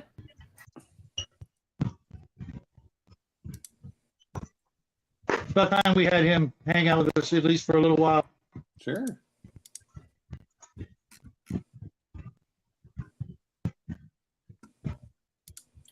Yeah, I can see people Looking going for crazy Chick-fil-A. on the print. See it. Looking for just the right green for these carnivorous plants. Well, that's good. Well, you know what? You can make them kind of that translucent white, or you put some pink in there, so then they look like pitcher plants. And Yeah, kind of what I'm thinking is the mouth going to be kind of pink with white veins, but I wanted just the right color green for the bodies. I would, Different color green for the leaves. what I found funny is we went to the Stennis Space Museum, which ever since COVID, that's really gone downhill. But but one part of it that they did was is that they have like all the carnivorous plants in there. And it's funny because you watch everything on the television, you're like, oh, these must be big. When you look at them, they're like this big, for the Venus flytrap. You're like, I used to have a Venus flytrap. yeah, We had one a couple years back, and it just didn't make it. I don't know why. They're really hard to keep up. That's the problem I had with them. And we were feeding a hamburger and things like that. And it just wasn't working. Steak. Omen's feeding them fucking steaks, sirloin steaks. You know what though? Is every time I cook, my son opens up the door and flies come in. I'm like, look, you can kill those flies and stop opening the door. That's what windows are for. With screens. Yeah, we had a screen. We got a new one, but Jackie's family they didn't know that was a thing, and his aunt walked right freaking through it. Oh yeah. Yeah, it kind of sucked. What happens? well, you know what? The best story I heard was that one guy was saying that they were doing a barbecue, and the guy put too much of the the starter on the briquettes. Okay. And Boom. his wife was cleaning the sliding glass window, so she had it closed. And he lit it, and it caught. It had the big flash right up on his face, and all of Right. he's like, so he couldn't see. So he ran right into the. He ran right to go into the kitchen, slams into the sliding glass window, falls down. And then he said, what was great was you could see the two eyebrows that were just ash right there on the window. That was speaking of which I know Shay may appreciate. Did you ever see the one where the little Asian lady in Georgia fought off 3 attackers? Oh yeah. Yes. Shot him up. Well, she shot one, but did you see the one that ran right by her and literally ran through the glass door window? He was in such a panic. I mean, Yep. the sliding glass. I always thought that was hilarious. I said, watch this, whenever I show that to people. You know, like, well, you don't ever tell me that. Games, win stupid prizes. Well, the other thing is at the end of the day, they're like, who needs a gun? Well, this lady did. and she took 3 of them on. And she was like 5 foot, and they were all 3 were 6 foot plus. It's the universal equalizer. Oh, I know. It only has to, you know what? You start hearing gunshots, all of a sudden, they start panicking because they don't expect that. And she came out blazing. That's what I thought was funny. She was like running out of the room. That scene with Danny DeVito. That's what it reminded me of. Didn't he like shoot one of the one of them or something? She killed one of them in her driveway. No, the Danny DeVito one though. Hmm. Always Sunny in Philadelphia or whatever. Oh, Right. okay. Oh, I was thinking throw Mama from the Train. I'm sorry. He in that was Yeah, he was in there with Billy Crystal, I thought. nah. Yep. Really throw Mama from the Train. I thought the throw Mama from the Train was Stallone. I don't know.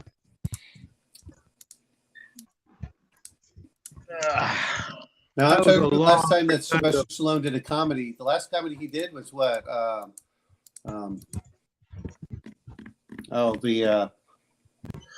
Was Death Race 2000, I thought. That was- I thought you were going to say the movie where with Dolly Parton. I don't even remember him with Dolly Parton. I remember James Gardner with Dolly Parton. No, it was like a musical even, I think. All I can think of that she was when the musical was the best little whorehouse in Texas or whatever. Yeah. She was great in 9 to 5 too. I love that movie. That's hilarious. You know what I thought was hilarious? The funny thing I ever saw her do was her singing with Rob Halford from Judas Priest. I was That's like, funny. you're kidding me, right? And it was a real deal. That's cool. I mean, he was a classic opera singer, so he probably said, you know what? She's what had the a big heck, resurgence recently. I've seen All right, like guys. lots of I'm lots going to of head off. people I with- got to talk to my son. So you all All right, take guys. care. Okay, take care, Roman. Yeah. Yeah, she's had a big resurgence lately. I've seen lots of people with T-shirts and seen books, all sorts of weird shit. That's cool. I mean, she probably, doesn't really have a lot of time left here, so Yeah, she's probably pretty old now. She still looks good. well, I mean, after I saw Suzanne Summers pass away, I'm like, Yeah, Dolly probably doesn't have much time left either. So get in while you can, folks. If there's something out there you love to do, do it. do That's it right. before it's illegal. Before, while it's still legal, more than likely. So nerd. So other than Colts, and where else do I go? Colts and I'm on Thingiverse is a big one. Thingiverse. Yeah, there's another one out there too. I've been to that Wargaming 3D. That place is expensive. Yeah, they host just a couple of different creators on there. And you get links to there because I'm pretty sure they upload everything marked as free and then immediately raise the price. Because if you use one of the search engines like Yegi, it'll say, here's these free models. And then you click it and it's like $30. Yeah, That's not cool. just a dupe you to get into. Yeah, I mean, and it's I'll take that as an accusation. It might just be a fluke of the system or something. I'm just speculating. Well, I mean, I've because actually seen it. if anything, I see these STLs getting cheaper, not more expensive. What do you guys think? Yeah, they're getting easier and easier to make. More people are printing. I think prices have come down a fair bit, although at the same time, more people are charging than they used to. And I think a large part of that is due to cults. They allow you to make charges on their website, whereas Thingiverse only allowed free downloads. So as everyone moved to Cults 3D, they all started charging. Gotcha. I didn't know that. Interesting. It's called Thingiverse. Yep. Here, But I guess Thingiverse. there's another kind of big one out there that I'm always getting. So My Mini Emails. Factory is another big one. There it is. Oh yeah, Maybe my it's mini that factory. one. I'm on that one too. You get a lot more like professional creators on that one and less just kind of hobbyists, but you can find some really, really good stuff on there. Cool. I'm blown away by all this stuff. It's pretty amazing. Yeah. I also see a lot of people on eBay, which is, Like printing stuff up. Yeah. yeah. They're. Hey, what's up, Jade?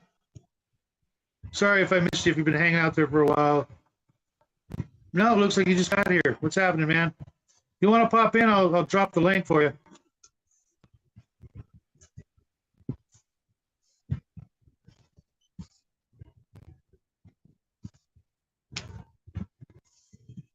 We started out talking about horror comic books, and sure enough, we ended up on 3D printing. This man, Never know where you'll go. right? Dude. Speaking of my mini And- factory, I just got an email. My monthly Dragon Trappers Lodge has released. I'm gonna go see what I got. What is that? Like a person you subscribe to? Yeah, they're one of the groups. They're the ones who did the burlap monster that I painted up. Oh yeah. So Man, Mel you get fell in love so with that much from thing. them. Oh, that's cool. Yeah, all of their sculpts are amazing. And I'm probably looking at probably 60, 70 different minis, all of that quality that I just got this month for like $15. Wow. That's Wow. cool.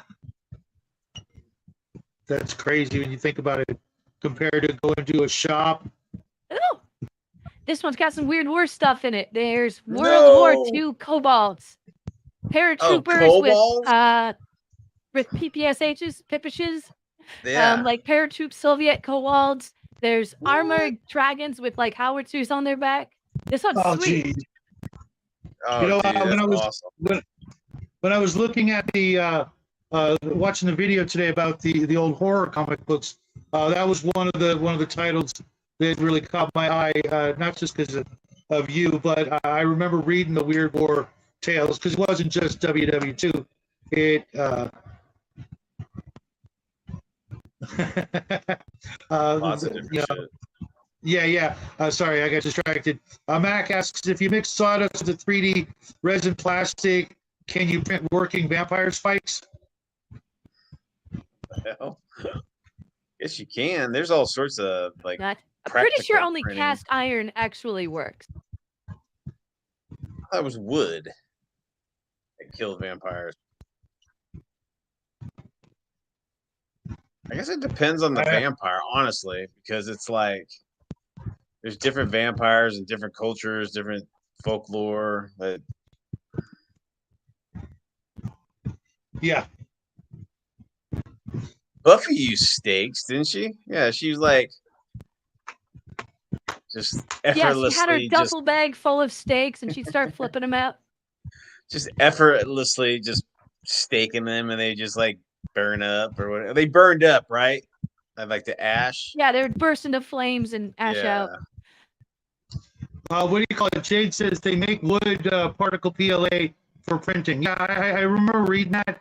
You know, we were also talking about how they could print human ears and fingers. So, and I remember they were working on a kidney and a heart. Can you imagine that? Just print yourself up a new pair of lungs, just swallow them, and they just do the work for you. You just swallow and move into place. I'm telling you, you think I'm kidding? 100 years from now, Hey, that'll who probably knows? you probably just take a pill. Yeah. You take a pill and it's full of Nanobots nanites. in the pill. The nanobots 3D print your organs. Yeah, you'll be good. Yeah. We'll Just We'll gotta probably make it add that birth. far, right? At birth, we'll be injected with nanobots that'll just take care of us for the rest of our lives. You know? If you're rich, let's not assume everyone's getting this, okay? It's going to turn into altered carbon where the rich people are immortal and everyone else It's buys true. extra years with their new body parts. That's true. Well, Altered Carbon was hopefully- a great show. Yeah, it was. Well, the first season. I didn't really care much for the Yeah. second season. I don't I think I've watched seen this. it. The was good. story was pretty weak. The concepts were amazing. Yeah.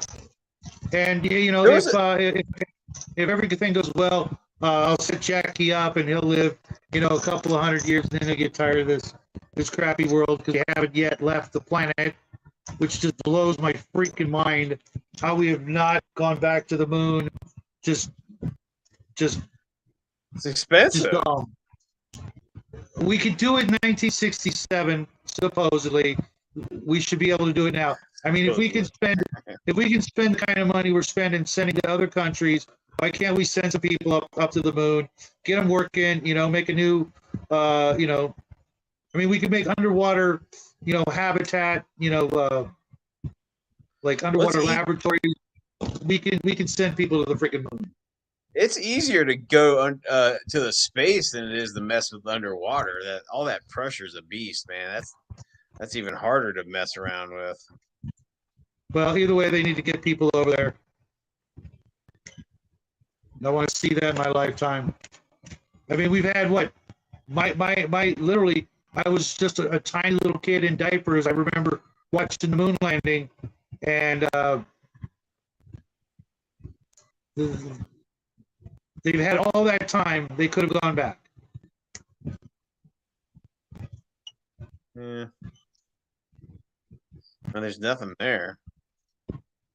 Yeah, there we is. put the flags. Mission accomplished. Yeah, there you go. The No, flag. there's So this the stuff called flag. helium. There's this stuff So called the flag helium is 3 all actually over like the place. rotted away by now.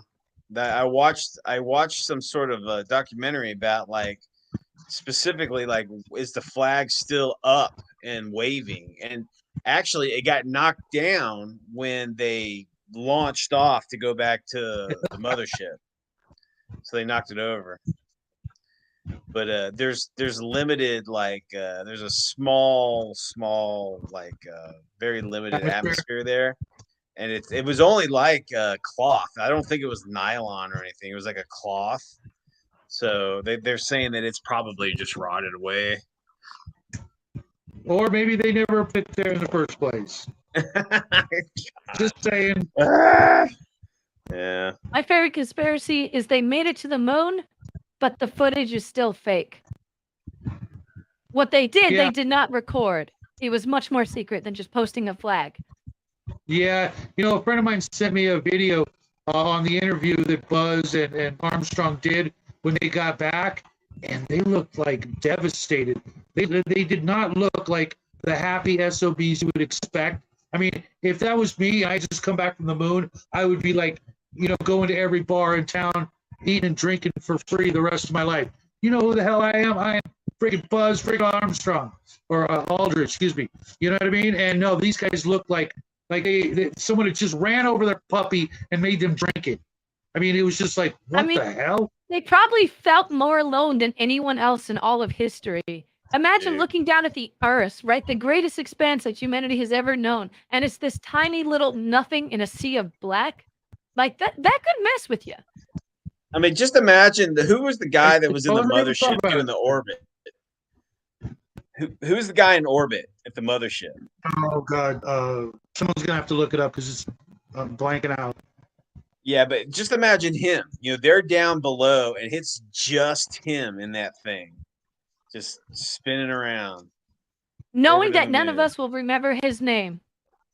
And that sucks. That's not right.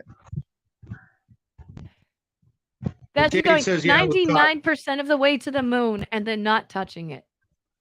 Oh, man, I know. That is a bummer. Yeah, that's got to be. I would be like, no, thanks. I'm not even going. Screw that. I don't get to walk out there. Nah, get somebody else. I'll go next time. It's like, they I don't know, what do they draw straws for that job or whatever, but that would be rough, man. All the same training, and then like guess who gets interviewed? The two guys on the moon, not you. Yeah. Well, actually, the three guys were there, and they really didn't say much. No, L. No, that's not what happened. What's going on? Have you seen how big of space they had to ride in? I think did Jen have more room in their lamp? Yeah, it was freaking tiny. Colonel O'Neill, are you thinking Stargate? There was a great horror movie called Apollo 19, and it's about like a secret mission to the moon where they actually get like attacked by these like creatures, like they're like rocks, and the creatures attack. It's really good if you guys are into. It's done really well. Apollo 19, I think is And what.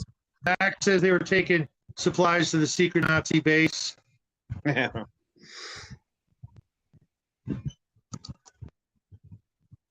it's like Apollo Maybe. 18, a 2011. It's like a found footage horror film on Yeah. the moon.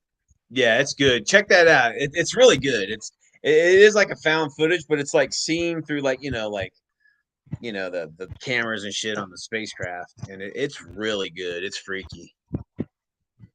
And Jade says, I don't think I would be happy about falling at breakneck speeds through atmosphere in such a tiny vessel either. Yeah. The balls and steel, man. Just There's another good movie, space movie, Europa Capricorn Report. One. It's called Pardon? the Europa Report, where it's like it's a manned mission to Europa, one of the moons of Yeah, I see that one. Jupiter. It's pretty good. I'm telling you, I know why we haven't gone. It's the same mentality the Brits had when we came here to the United States. It's like they paid for all that, and now they want it, and now these bastards are declaring their independence from us. We colonized the moon. It's only a matter of time before they just go, you know what? Thanks for all your equipment, all your money, but we're gonna go solo from here on out. I mean, Thanks, if the moon colonies were self-sufficient and somehow, like, to the degree where they're sustainable, yeah, you might see that. You might see like a rebellion or something. Oh, absolutely. I mean, and nobody wants to, no company and no government wants to really take that chance, except maybe China, because they know that they wouldn't even send people over there if they didn't have a way to go and make sure they did what they were told the whole time. HT, links in the chat. We want to pop in and talk conspiracies and horror comics and show off what you're working on. I'm now making some undead or mounting some undead conquistadors. Oh, that's cool. To their bases. They're one-piece models, but the rank and file for Shadows of Brimstone. Freaking love that game, Brian. You are gonna love Shadows of Brimstone. I think I've played what? Isn't there a fantasy version of that thing? Or is that the fantasy one? No. What it is there's a Western version, there's a samurai version, and now there's a conquistador and Viking version. And then the next version that's coming out in like 2 years is the Hell Train and Ancient Egypt and Atlantis. So you're like your heroes, you got your Western heroes or your samurai heroes or your Viking or conquistador heroes, and they go through these different portals and end up in different places like a spaceship or a lava world, an ice world, a jungle world, and it's more or less a board game dungeon crawl with character level possibilities. But it's one of the few games that I've ever come across that you can play solo and it works. It doesn't feel like you're just wasting time. You've got take care, Jade. Thanks for stopping by, buddy. Where the card mechanism for the AI, so to speak, really tells you how to move the monsters at you and the rules and stuff, so you don't feel like you're just taking advantage of I want to say I played there. Does the company make a fantasy version? Because I played something like that. I can't remember what it was called though. Not that I can think of. I mean, there's so many games out there like Descent, and I mean, literally, there's like 100 board, sci-fi fantasy board game crawls from Space Crusade, Hero Quest on. The Mutant Chronicles version is freaking awesome. It is incredible. Do you remember the old Siege of the Citadel? Yeah. From like Pressman Games. Well, they redid it, and it took me like 4 years to get the Kickstarter for Modiphius. And when I finally got it, blew my mind. The miniatures are freaking incredible. The game mechanics, awesome. And I've only played it about 3 times with the boy. But we had a blast. And it's still sitting out in the garage waiting for someone to finish painting it. So maybe I'll hit that up after I'm done with the Shadows of Brimstone Kickstarter. The Zombicide Kickstarter, that can wait. I was reading the rules for Zombicide, and I didn't like the sort of abstract movement from one area to another. I'm more granular. I want to know, little squares, from, you move 3 squares or 6 squares or whatever. I kind of like that more tactical feel to it versus the way they, sorry, Al, I had to switch devices. I'm on my piddly little tablet like the old days because my very expensive laptop just does not want to work with StreamYards right now. Irritating as hell.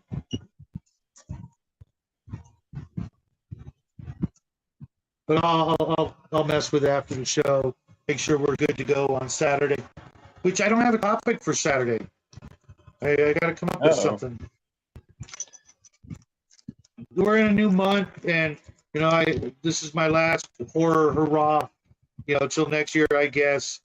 I couldn't help myself. The horror comic book documentary came up. It's in like 3 parts. This young kid,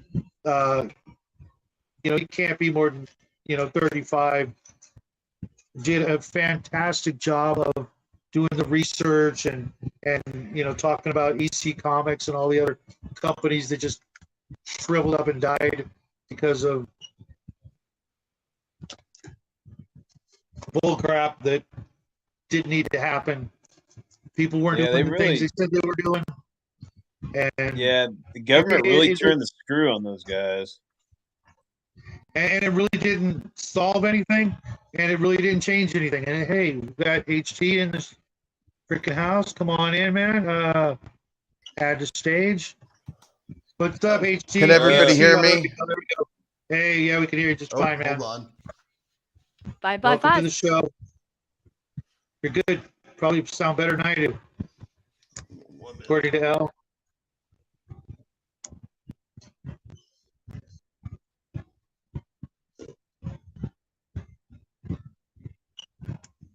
So what are you working on, HT? Oh, he disappeared. Yeah, changed his mind. He's like, I'm out of here, losers. No, he'll be back. He's a good guy.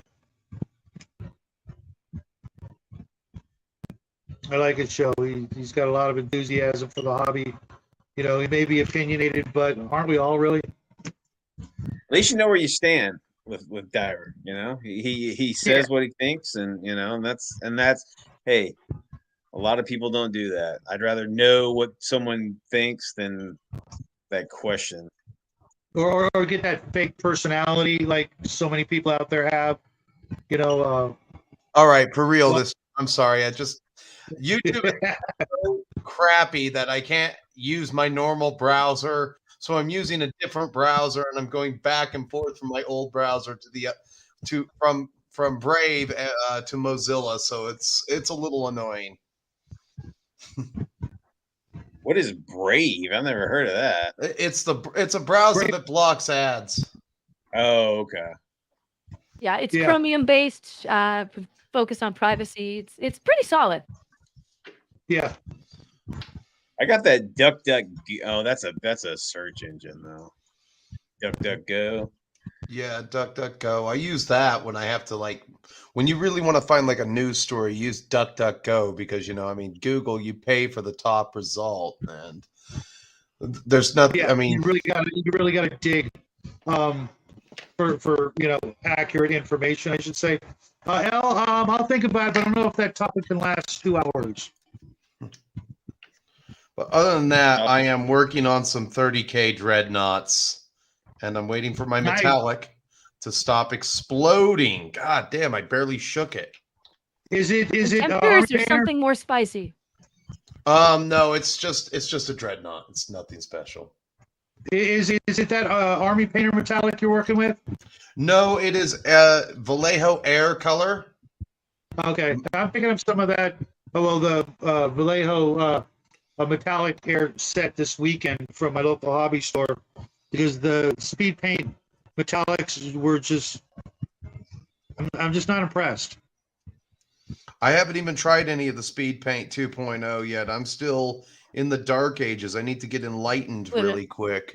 I'm doing the same thing, Yeah, man. I don't. Yeah, I'm the old school. I actually I like love the speed paints, paint a but the lot, metallics they're not great. right? I mean, they're better than some of their regular metallics, but their color metallics are gorgeous in the vibrancy of the colors, like the red, the blue, the green, which I can't find anywhere else. The closest I can find are the craft paints, which is a really shocking thing to say. Like Citadel, they don't seem to have anything like that in the colored metallics. Maybe Vallejo does, maybe Reaper does, but I have yet to see them. And the only thing I don't like them is that they're really, really thick and pasty. You know, you really need to add some water or medium to them. But the colors are just gorgeous. They've got this metallic brown called rough iron. It's freaking gorgeous. I've never seen a color like it anywhere. And old gold and some of these other colors I think they have. The red is freaking just gorgeous, metallic, shiny, freaking Iron Man red. None of that, you know, take gold and then go over with a red contrast. No, right out of the bottle, it's boom, bright, freaking, almost candy apple or fire engine. Yeah, I know. Army Painter's fairy dust. Oh yeah, I've got that too, and I've used that a little bit, but once I got the rest of the colors, I'm like, what am I going to use that for? Except yellow. Yellow and me, we just cannot. We cannot find a place and meet happily and get a good yellow. Yellow is a Everything is hard just like- color to do. Yeah, yellow is the devil. That's all I can say. It's just I can't find a good yellow anywhere. Bo recommended one, and dumbass me, I forgot to write down the name of it and go find some. Let me Google search for you. I'll help you out with the yellow. Hold on. Yeah, Yeah, because Diver, CW you got has a like good one on their contrasts. It's named after the orc tribe. I'll have to look it up, but that's by far the best yellow that I've seen. It doesn't turn orange like the other ones do. Yeah, because I want to say, Diver, you're yellow going to is do yellow in ridiculous. one of your new armies, weren't you? You're going to do like your Brutonians yellow or some shit. Yellow and gray. Yeah.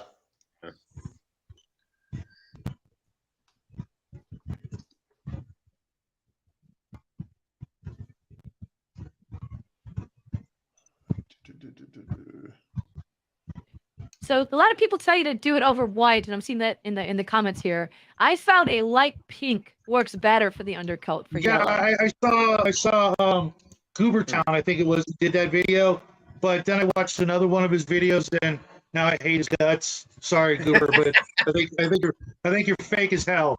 I don't buy anything you're selling when it comes to like what we're supposed to think of you as a human being. Your work is stellar. Not going to deny it, but I think he is fake as. Just saying. I just. You know, I get it. You want to have an act. You know, you want to pretend to be somebody else. That's fine. We don't do that here. I don't think I've ever seen Goobertown. He's a phenomenal painter, and he's now working like behind the scenes or whatever with Army Painter, and he's a phenomenal painter. He knows his his stuff. But he did a video that I'm just like, I don't believe you. I just don't believe you. Like his politics, or Yeah. just like his. I think he's playing a character. He's putting on a Yeah. show, and he's getting into role for his show. You're not really interacting with him as a person. Mm-hmm. And I don't have time for that. He's got this like super passive, super like friendly, sort of nice, like Thorazine kind of personality, And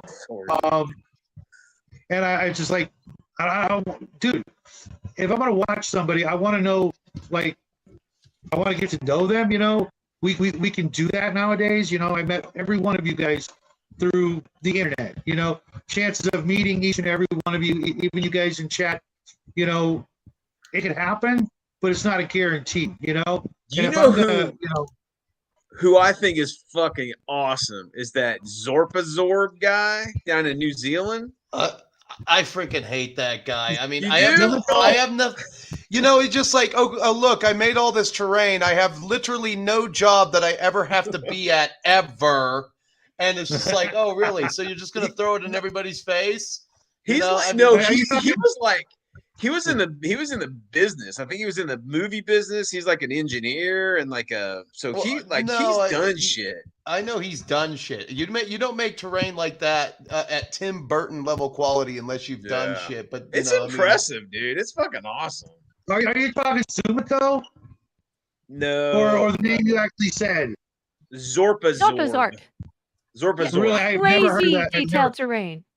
Fucking and amazing. Really, I'm I've with never you heard on of it. Shadow. I'm with you, Shadow, about Goobertown. Bleep that guy, freaking soy boy.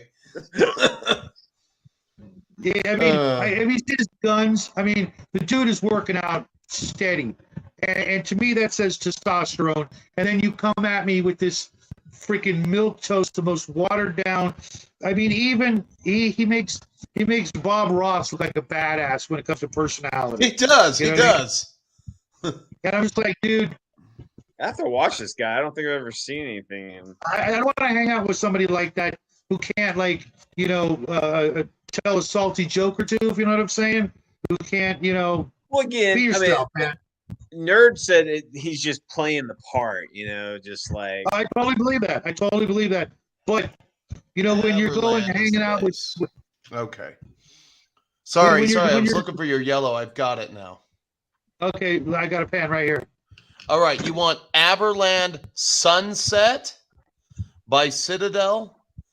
And that's a really good yellow just to who the hell base comes up coat. with these damn names? That's a place. Aberland is a place in the Empire, so you're going to use Aberland Oh, Sunset, okay. and that's a Citadel base color. And what you can do is you can wash that. I'm sorry, I'm on my computer. I don't know how. Okay, I look okay. I'm in the influencer setup, so I always look okay. Hold on. And you will wash that with what is their contrast now? I actually have that here. Give me 1 second to find it.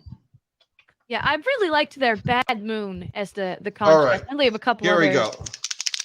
You can always wash Aberland Sunset with Inayad Yellow, and that is spelled IYAN. I actually have that. I have All it. right. You can wash that, and that's a solid yellow that any beginner, anyone can do. It's solid. I like it, and it just works. And the Aberland will also work really well over a bleach bone dry brush or scorch brown dry brush if you want to How do you build think it it up would from work black. with? How do you think it would work with soft tone? Soft tone, like army paint or soft Yeah. tone. If you just want to wash Aberland with soft tone, it'll work all day. But make sure you put a BB in your soft tone. The soft tone's not as good as you know how I always take strong tone and I wet it down. Yeah. I think the strong tone is literally pound for pound the best out of all of them. Now, if you want to get super dark tone is okay, but the strong tone, you just water it down. And then you put it like you know that thing I'm always wiping paint into my palette. I mean, this stupid thing here.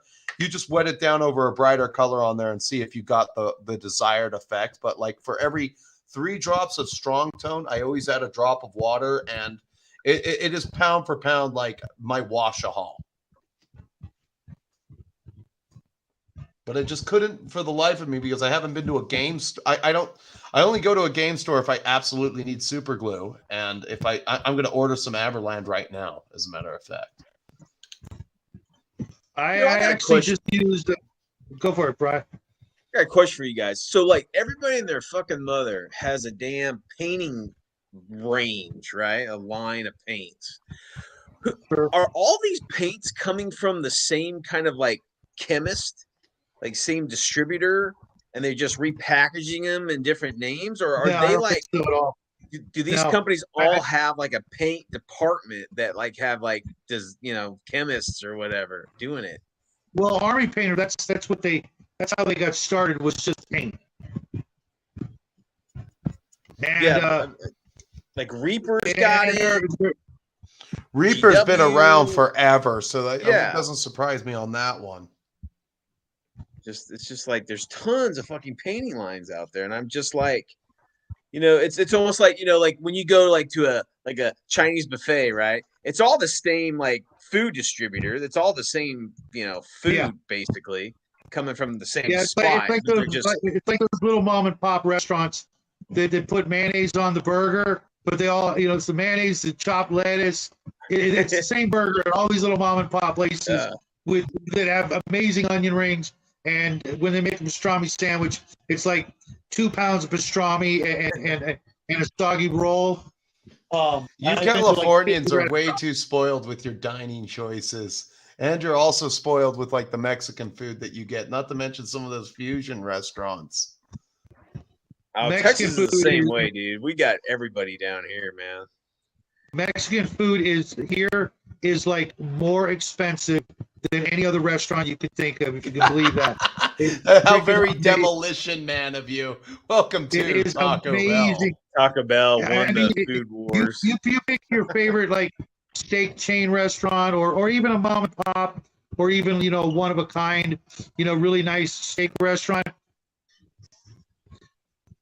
Half the price of going to a quality Mexican restaurant, and even then, it's this like Brian was saying, it's the same crap. They're getting all their enchiladas or whatever from the same freaking people. Every Mexican restaurant I've ever been into, the number one on the menu is always a beef tamale with a cheese enchilada. How is that? How is that? You know what I mean? With a side of beans and rice, and it's always great. But and I've been to 100 Mexican restaurants, and it's always the freaking same. Whether it's a hole in the wall, Your mistake is or a going big- to a restaurant instead of a food truck. Oh Now, my you god! You should be somewhere- pointing at pictures on the back of a dirty truck of what you want because you don't speak the same language, and they will hook you up with some good food. I used to work construct.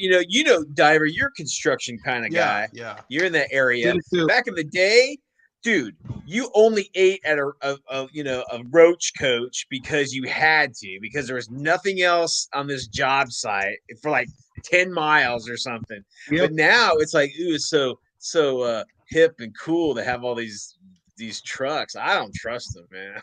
Yeah, you know what? The last like 2 or 3 times I ate off a food truck, 3 different jobs, 3 different times. Because normally I will bring my own damn lunch, because that's just me. And So every I time, always every I time always I bring ended my up own in the lunch. freaking I have yeah, no trouble it's the only way there. to go. I bring my own lunch to work every single day because if you want to save a lot of money, you gotta pack a lunch. You gotta brew your own coffee. I very, very rarely buy coffee. Like when I go, like my version of like when I go on vacation, that's when you'll see me like get in a car and buy gas station coffee. Oh, like I'm drinking gas station coffee because I'm on vacation. Even and ever since I got a Keurig, I just put the pod in, and now I'm all worried about like microplastics in my coffee. I'm like, oh no, those pods are made out of plastic. I need stainless steel. And I'm wondering now if I should go back to a percolated pot, Like an old timey all aluminum. like an old, like they would, like I'm talking 1975 Sanford and Son percolated coffee. Yep. Yeah, I don't drink coffee anymore, but yeah. I wouldn't worry about the plastics. I mean, Imagine you're drinking water; it's already everywhere. It's everywhere. Just accept it. Just accept yeah, Just embrace I it. literally recycle my bottles. I've got, I buy 5 gallons of water. I take them to the water store, fill them up, freeze them, drink them. This bottle's probably been used like 100 times, and I'm not seeing any ill effect, nor is anybody else here. Is Omen trying to get back in the show? I think it's that dude. I think that How long have you been sitting there, Omen? Oh, I was done talking to my son, so I was just listening in the background. And when I started hearing about coffee, I'm like, you aren't a real man unless you're drinking cowboy coffee. All right. So I you can't got, drink coffee at all anymore, guys. I just I can't. hate the smell and taste of coffee. I just despise coffee as a whole. But whenever I see people like, I love aliens. coffee, I'm like, oh, You if guys you are love aliens. coffee so That's much, the just go right in there. Try, the guys who aren't drinking coffee. If I put on my glasses and I look at them without they're the they live people. I'm sorry. I hate the smell and taste of coffee. And I had a friend of mine once say, you need to drink more coffee. I said, do you want me any more hyper and excited? He went, no. I said, oh, there's your answer. Aliens. I see your point there, Omen. Welcome to the show, Judd. Sorry if I missed you. So we were talking about meeting. yeah, that Zorp guy. He's big. He's big news all the time. I don't know if he actually work on the Lord of the Rings and do some of the. I don't think so. Didn't he do? He's just a nut. He was too young. I think he was like a kid when that stuff came out. I know he comes from the land down under and everything, but yeah, he did go to the damn Weta workshops. They gave him like they let him go in and do like a tour. Like he filmed it and everything, and he got to like swing the swords around and get in the armor and shit. It was awesome, dude. Oh, you need to know what he's probably part of? He probably was part of the whole terrible Hobbit movies, if anything. I don't think he's ever said that he worked for him. Oh, He's worked in other. You know what? Hold on. See, go ahead, guys. I'm looking something up. There's a new channel. It's not really new, but I recently discovered, and this guy's freaking awesome. Well, why is my subscription list not coming up? YouTube's bleeping with everybody. Say, Yeah. Diver, have you ever heard of the Horror Geek? The Horror Geek? No, I have not heard of the Horror Geek. He's pretty interesting. He does like kind of like summary videos and with some humor in there and stuff. He does a lot of the gore stuff. It's you might get a kick out of him. I'll have to check it out. The whole thing with YouTube's like crushed the algorithm for anybody who does horror movies. I was surprised that my Dog Soldiers video got over 800 views and 40 likes. That never happens with any one of my videos that I do for horror. That's not too shabby. Well, you know, what gets me about the whole thing with YouTube is they must be mad, ever since Hasbro and Disney and all these others are losing money left and right. It's like, what are you doing, guys? You had great IPs. Why are you even making more movies at this point? Because obviously you just keep screwing them up. The rights to Transformers is literally a right to print money. The right to the right to G.I. Joe alone is a right to print money. If you come back out with those vehicles, or they let that one small company do a fan-funded what do you call it, campaign for the Cobra mothership, people bought it. That thing's massive. People bought it. If you come out with if you want to put a pack of Cobra Commander with 2 HISS tanks, 6 Vipers, and call that a platoon, I would buy that in a heartbeat. And then you have like Duke with a couple of guys and in the Whale, and that's the counter platoon. You got the Whale and what's another G.I. Joe vehicle? The Mauler. You have the Whale and the Mauler going at it with a bunch of HISS tanks. I would buy it. I got something even better for you, Diver. Fucking 28mm wargaming stuff. I know. I still gotta. It's out there, dude. It's on the down low. You got to know the right people, but we're talking full blown the entire G.I. Joe line, man. You know what? Our friend from the Hilt does the same thing. He's got, I believe he's got either he's doing that or he's got his own G.I. Joe game. I would check him out. Have you guys ever heard of Tabletop Alchemy? I have not, sir. Okay, he's a former Hollywood guy who's big into the wargaming and D&D and stuff like that. He's got a really fun channel. He doesn't put out too many videos, kind of like Broken Terrain, who puts out like fewer and fewer videos as real life catches up with him. But he's one of my favorite. It's basically like watching House, the old TV show House with Yep. what was his name? Hugh God, I McLaurie or something. can't- Laurie. yeah.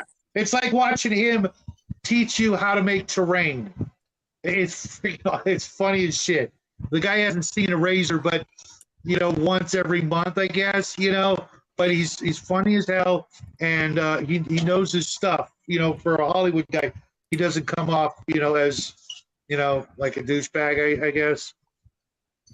And Brian, the show I was watching was by the YouTuber In Praise of Shadows. So I'll try to send you the link later. Yeah, But send me the it was a really for someone who's like half our age, the guy did the research, and he was like 10 years old in the 90s, so he's a bit younger than us, but he really did a phenomenal job on horror comics, and I'm actually looking forward to watching the rest of part 2 later on tonight. You two might be the ultimate people to ask for this. I just recently learned of a comic book. This goes to Weird and Shadow, because you guys are age appropriate, for Blazing Combat. What is all that about? Oh, hell yeah. But okay, so Blazing Combat was kind of an anthology comic that I believe Right. Marvel put out, but it didn't last long. I think it was only like 5 or 6 issues.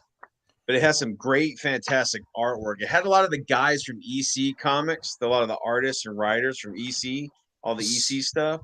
So But, I see a because- lot of before you finish it. I see a lot of prices starting at like $49 per comic on Blazing Combat, and I was just like, is it worth picking up a couple of books?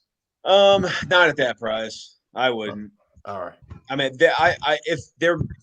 I give you a link to if you just want to read them. I mean, if you're collecting, I wouldn't. They're not that rare. I mean, I don't think it's weird because war books aren't as collectible as a lot of the other stuff is. And AHD, I'll give you the biggest tip you'll ever get when it comes to, like, if you do eBay, buy in the summer and spring. Do not buy Right now, yeah. Within 6 months of Christmas, forget it. As soon as February 15th rolls around, all the way up to September 15th, is when people are dropping the price on everything, because they got to make up for Valentine's Day, Christmas, Thanksgiving, and they're also looking to go on summer vacation. So I'm telling you, I buy stuff at less than half the price during that period. What it was during the holiday season. Like right now, I was looking at some stuff and I'm like, dude, not even following your own rule number 1. Just chill. Make a list of the stuff you want. Then when, Valentine's Day is over, then go shopping. Because I make the mistake of watching a video and like, oh, I want to read that. And I'm like, I don't want to pay $50 for the But it was really cool to see Weird's face light up on that one. He's like, "Oh hell yeah, Blazing Combat!" And now that I think about it, I think it's Warren Publishing who did Blazing. Yeah, it didn't last long. It was a really short run.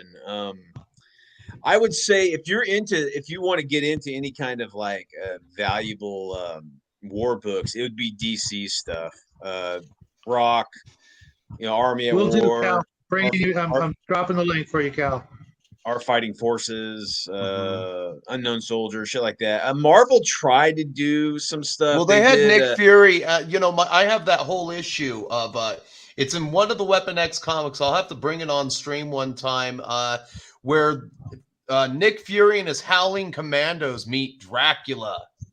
Oh, that's going back, dude. Well, see, That's way Marvel back. they had a Pacific version of Nick Fury called Captain Savage and his Leatherneck Raiders. I remember that. That was one of there's a 3-parter in that one that gives the origin story of Hydra. Not this reimagined Hydra bullshit from like the movies, but like Hydra was never in Europe ever. It was all in Asia. And Baron von Strucker was instructed by Red Skull to go to Asia because he knew the Third I Reich was just was going to watching a collapse. video on that the other day. That's amazing. Yeah. Do you So- remember? Do you remember Nick Fury versus Shield? like back in the Oh 80s? yeah.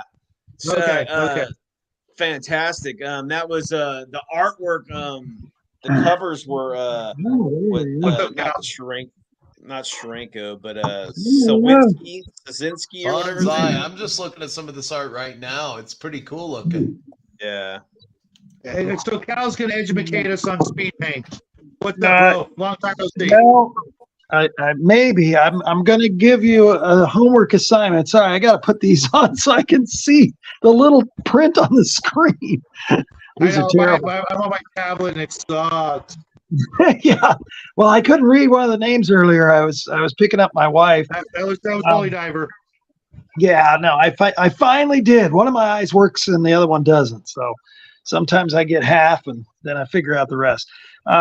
Okay. So with the speed paints, and I know I've mentioned this to some people before, but yeah, as far as doing interesting metallics, yeah, I'm not sure about their metallics specifically. However, if you say put silver on the part you want metal, and then you take their Zealot yellow, and I don't know if I'm talking too loud. Let me know if I'm too you're loud. good. Okay, because I'm talking loud, but I don't know if it's coming through too loud. No. If you thin the Zealot yellow about 50% or so, you can adjust and paint that over the silver after it's dry. It looks like bronze. So that's the first one that I've been using quite a bit on stuff. And then of course you can dirty that up afterwards, but let it dry. And of course I have the old speed paint, so I matte coat over them sometimes so they won't I can't think of the right word. Reactivate. Yeah. So, and then the other thing is so I experimented. I did a layout where I did a whole bunch of metallics, the regular metallics, and then I did the overlay of various speed paint colors over those to see what could be useful. And I suggest everybody try that because it's really interesting the results you get overlaying, over the various metals. Like I have silver and bronze and a bunch of other ones.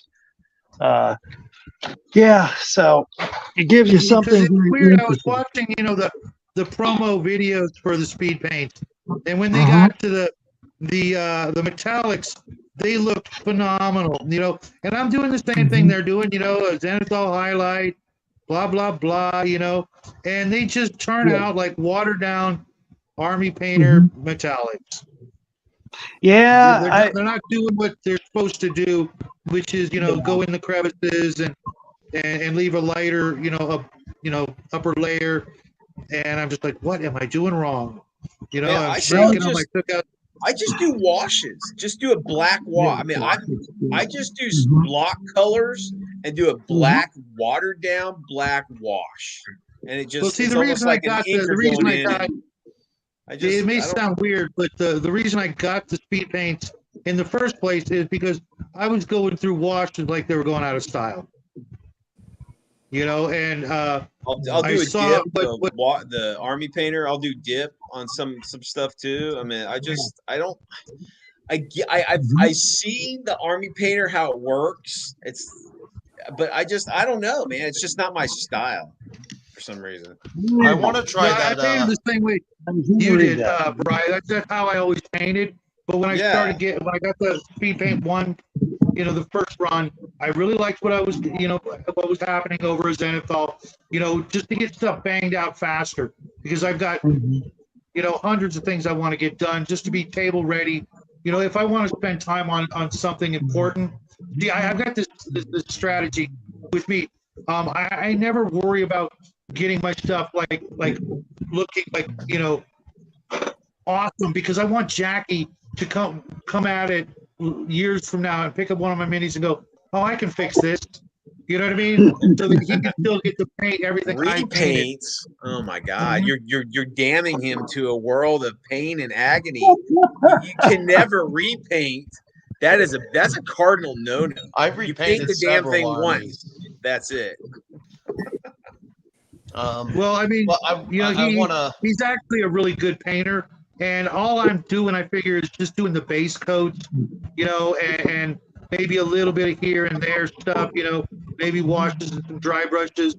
But he'll come back at it and go, "Oh, you forgot this and you forgot that," and whatever. Give him something to do so he doesn't feel like, "Oh, well, I'll paint it," leave him a little something, to do when I'm gone, besides figure out what he's keeping and what he's selling, which is actually nightmares when I think about it. Like, am I a bad parent for leaving him hundreds of thousands of dollars in miniatures that he won't know what the hell to do with? Yes, that is bad parenting. All those miniatures are supposed to be done. Like, when I die, I might leave my soldier room to my niece, who will have no idea what to do with any of it, and be like, "That's on you. That's on you." That's when we get she's gonna get a knock on the door. It's like, "Hi, I'm Weird World War II. I was a friend of your uncle. If you need me to get rid of this shit, I'll help you." No, my sister knows.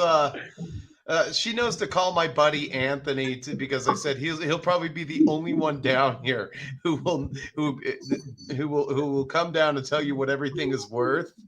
And then Anthony, he would probably be like, "None of this stuff is worth anything. You better just give it all to me right now." Just give it to me. Wait. This is what they're going to do to Holy Diver. His friend Anthony's going to come in. He's going to check his pulse. He's going to check the eyes and say, "Yep, I'm taking this all with me now." Hey, well, AD, from what I hear, Bo's in your neck of the wood.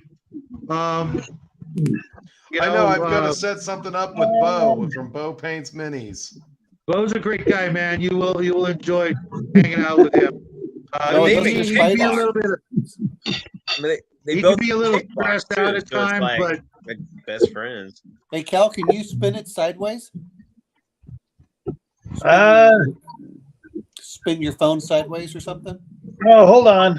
I'm sorry. I'm not up on all this high tech shit. I'm too old. I was hoping Hey, you know what, Cal? It makes no difference. I just noticed. It just makes it sideways. But I was hoping that would make you more of the landscape, so then they'd be bigger for your spider. Your spiders looked really good on the Discord. Oh, dude, you know what I thought of your spiders, man. I didn't get to bed for 2 extra hours because they were so nightmarish. But thanks. Here's another one, greenish. What are those spiders for? War Games Atlantic minis. From the Giant Spiders box. Yeah, and I saw that box like 2 years ago. And I'm like, wow, I'm going to get that. And I've had it for 2 years. I just finally believe it or not, folks, Cal and one other guy, my friend Graham, you guys might have met him, not the other Graham, but Cal, like 3 years ago, came across my channel. Was like, dude, you got to go meet all these guys. You got to go to these channels, and started telling me about, Legion of Myth and some of the other channels out there that we all know of. And that's how I met all you guys, because of this guy right here. Who knew? I'm just an audience member mostly that just listens and paints. So yeah, but you saw something, dude, and I will be forever indebted. I would have never met all you wonderful folks out there in TV land. I would have just been doing my home movies with me and the boy, and then when he had to grow up and stuff, I'd have been, well, shit, man, what do I do now? And I got you bozos to hang out with 7 days a week. Cheers. Cheers to all us clowns, right? That's right. Good job, Cal. Well, at least the story's still out. It's a positive encounter with a shadow. I'm not quite sure yet. Yeah, those spiders are pretty ugly. I was just looking at them right now. In the long run, we're not sure how it's going to turn out. So, but right now it's fantastic. But a long enough time span, things happen. Yeah, you're right. When my real personality and my control freak and my ego and all that, finally rears its ugly head. Yeah, I know. He hasn't asked me for any money yet, so we'll find out when that does happen. We'll see what. Just really Bobby. happens. Dude, that reminds me, dude. I am so sorry, dude. You got sick, and I didn't want to tell you when you were sick, but I couldn't find those 2 colors. My Oh, no, Hobby that's Lobby, fine, dude. they don't carry those 2 specific exact colors. Yeah. Sorry, Already man. wrote I it would have checked off. them, but you already had them. I already cried a little bit in the corner. My first, Dude. your first like, yeah, I'll hook you up, dude. Psych. Not that I'm keeping I'm not keeping score or anything, brother, but You know what? Dude, I can take you $10, man. Skeletal guys. Are you going to show up? Are you going to show up what is for it? the? Skeletal what? Skeletal guys. I kit bash. So we've got body with different head and different arms from other kits on it. Oh yeah, That's To pretty make big. that's what I want to see, guys. 28 millimeter. We should Kit do a bash. challenge. Check this out. Here's a new Oh. challenge, guys. I don't want to To buy make- more. To make to make a video of your bits box. Oh God. Yeah, I want to see everybody's bits box. I got piles of stuff. That's what I'm talking Dude, about. all you're going to see is me standing in a doorway and just piles of boxes. Oh man. No, bits have to be used, Spruce. You can't have them on the box. Cat passing. No, what cat I mean is, passing. those big plastic totes, that you could bathe like a large dog in. Badass. I've got 6 of those. Wow. Cat Tigger. Oh, Tigger's a Holy crap. YouTube star That now. is a hell of a miniature. That is a hell of a miniature. The fur is so realistic. Exactly. See, Are I'm everybody good. cat? See, I have a cat, but it's Mel's cat. It ain't Mike. I'm a dog guy. But it seems like gamers are like cat people. Is that a thing? I know Introverts you like like that. cats, Introverts Ivor. play games. You know what I think I don't it know, is? I have a theory. I've noticed was- that people with kids have dogs. People with no kids have cats. I got kids. They're just not here. They're grown up now. My youngest is in the Marines. So he just got out of boot camp. Well, Thank you for his service I for didn't us. promote We them. She always, decided. Well, you know what? Hopefully he has a nice, quiet, time in the Marines. yeah, I think a nerd Oh, could probably tell us stories to make Oh no! cavalry. I'm referring to The only after thing the worse last- than combat is the peacetime corps. Oh, yeah. a You're right nerd's there. nerd is very wise. My father says that because he's a Korean War vet. So I hate saying it. I was in Palm Springs, and there was a Marine recon guy who stopped me, and we were talking, and he's like, "Oh, you were in Mosul?" I'm like, "Well, I was at Mosul. Damn, not in Mosul." He's like, "I was there." I said, "Look, I saw no combat," and we were just talking. It's like, and his problem is that the military just has no more leadership. Everyone's afraid to make a decision. And he said, that's the big problem now. I'm like, what the hell? If you're a colonel and you're at the end of your career, make a goddamn decision. It's not that hard. What are they going to do? Make you retire at 30? Oh, wait a minute. They're going to do that anyway. Isn't it like once you get up to the rank of, I think once you get to major, you get 2 chances to advance, and if you can't advance, they flush you out. Oh, The way that's before major. It's generally, I think that's even a captain. Oh, it might be captain. I know it's not lieutenant or anything like that, but Well, actually, if you are getting promoted in the first 2 rounds, if you're a lieutenant, they're going to kick you out anyway because you have to be really bad not to get promoted. And the specifics of it might change, but that concept applies across the board, right? Even though it must have enlisted, right? If you're a lance corporal and you don't get promoted there's like maximum time in service without promotion, just the specific depending on rank. I don't know because I've known several guys that have become, have been at the same rank a few times. And it's also right. So I I'd bounce between E2 and E3 a couple of times, which is tradition in the Marines. If you don't Yes. hit the same rank at least twice, it doesn't really count. And I think it resets each time. Like, okay, you're now an E3. You have, story years to get the fun, and we're kicking you out. Well, I knew guys, years ago that were, well, a lot of times though, if you're going to be an E3 for like 12 years, you're getting out anyway, because really, you probably aren't going anywhere in the military, and there's a good reason for it. It's a choice at that point. You have chosen to stay in E3. Like, yeah, well, and I know Marines were a little bit lower. I spent a brief time in the Navy, but yeah, there was but I saw the Army guys. You're just like, it's not that hard. Most ones I saw that did get promoted quickly were the ones that they kept out of combat. Like I saw one guy, he was pissed off every time they got deployed. For some reason, his sergeant or whoever would leave him behind, so he couldn't get promoted.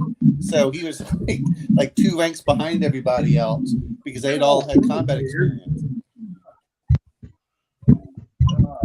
So he was super excited to go to Afghanistan in 2012. In the meantime, I met this master sergeant, and he had fought in every combat action, basically from Panama to Afghanistan.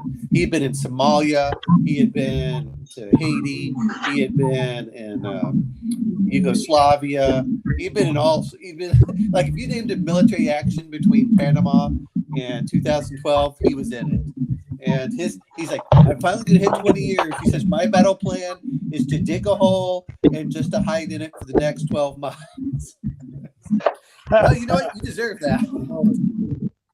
Yeah, Jesus. Oh, well, what was funny was when we were at Fort Hood, as a civilian, I was training with the Army guys, and we did, and so we were all Fort going around. Cerveza now. Come on now. No, it was Fort Hood in 2012. Anyway, we were all with the Army, and they were MPs, and they were all, I think, like the tallest one was like 5'7" or something. So we're just warping these guys, and then we're flying out, and they're gonna pick up some people from Fort Leavenworth, and they were all infantry guys, and those guys were all Happy birthday! Huge difference. It's funny, you can tell who goes to what MOS. Hey, everybody, we got a birthday boy in the house. Derek, how you doing, buddy? Uh-oh. Thanks for joining us. That's funny. We had fried chicken tonight too, and the boys just freaking went nuts.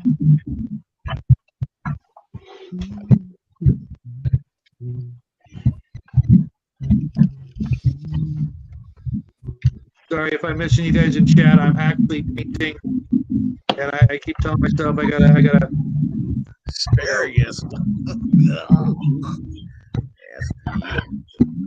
Asparagus. Oh, I love Homemade asparagus. chicken tenders, yummy. Fries, yummy, and asparagus. Blech. Yeah, you and Omen are probably right there with It's Cal, I think, that's making some of that noise there, Matt. Sorry. Yeah, I probably did.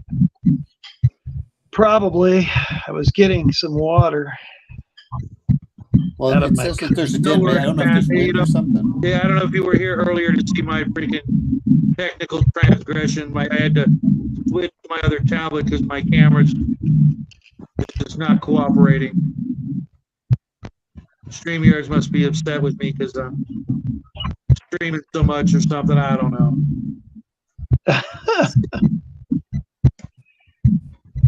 Got nothing better to do.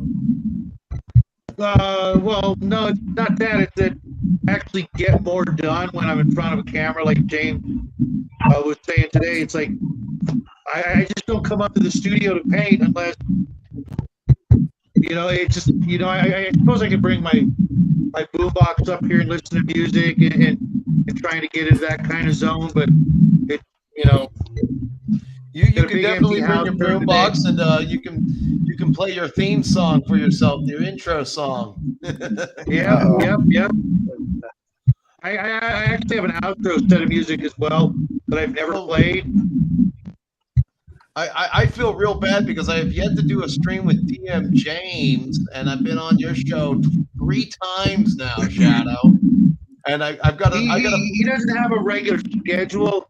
Well, I mean, he does have some regular scheduled programming, but just hit him up on Discord or something, and you know, schedule a day or something. You know, because sometimes he does these streams sort of impromptu, and I actually keep to a very rigid schedule when it comes to that, just because I want people to know exactly when, you know, like with the Saturday show, it's like, you know, I've got to schedule all my time so that I have time with the boy, and I have time to do the things I got to do, and, you know, then try to sleep from time to time. I know. Yeah, I hear you there. I've been watching you on Rumble, so get your Ravenloft stuff over to Rumble. You know what? I wanted to thank you for that. I got to do more on Rumble, and I just, you know, I forget about it, except when I'm watching Salty Cracker on Monday, Wednesdays, and Fridays, I think it is. Or Sunday, Wednesday, and Friday. That's the only time I actually go to Rumble. I'm on Rumble too. There's not a lot of hobby over there. Well, I think that's yeah. All right, so let's see. How would I find Weird World War II? All right, guys, I'm Weird gonna head out. WWE. Take care, Owen. I will see you.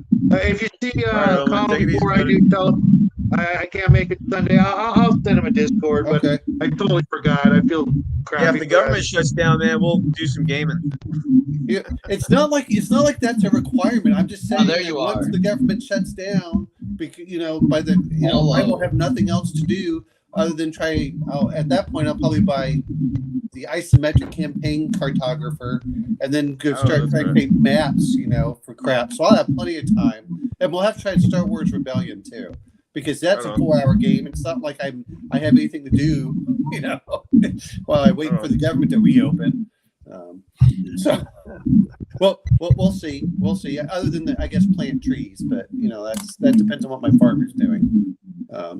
Got to get the boy up this Saturday to help me dig more holes for the tree. There's nothing better than digging a 4x4 by 3 feet deep hole by bare hand. Hey, we can do 2 a day. That's what we work out at.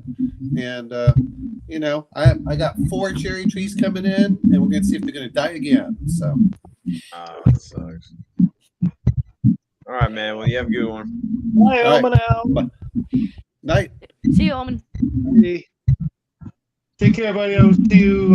Yeah, but Probably. so like on Saturday. Rumble, it's all that political Discord bullshit, which is fine, but it's just like I think Past it's that shit. so much more than that. Okay, I'm experiencing. I think I'm in Rumble right now. I just subscribed to you, and the way I see it is for smaller content creators, that especially like myself, who have been doing this forever. If you get on Rumble and you start, let's say you make one quality video a week for Rumble, okay? Just one quality video a week. And you tell people at the end of your outros on YouTube, if you really want to help me out, check out my channel on Rumble. Link in the description. It's going to take a while, but there's none of these bigger channels, they're not posting shit on Rumble. yeah. We can set the algorithm for Rumble if more people go over there, and so I'm over there, and I think I'm just trying to see where payments. A lot of channels use Rumble as a backup right now in case they get canceled on YouTube.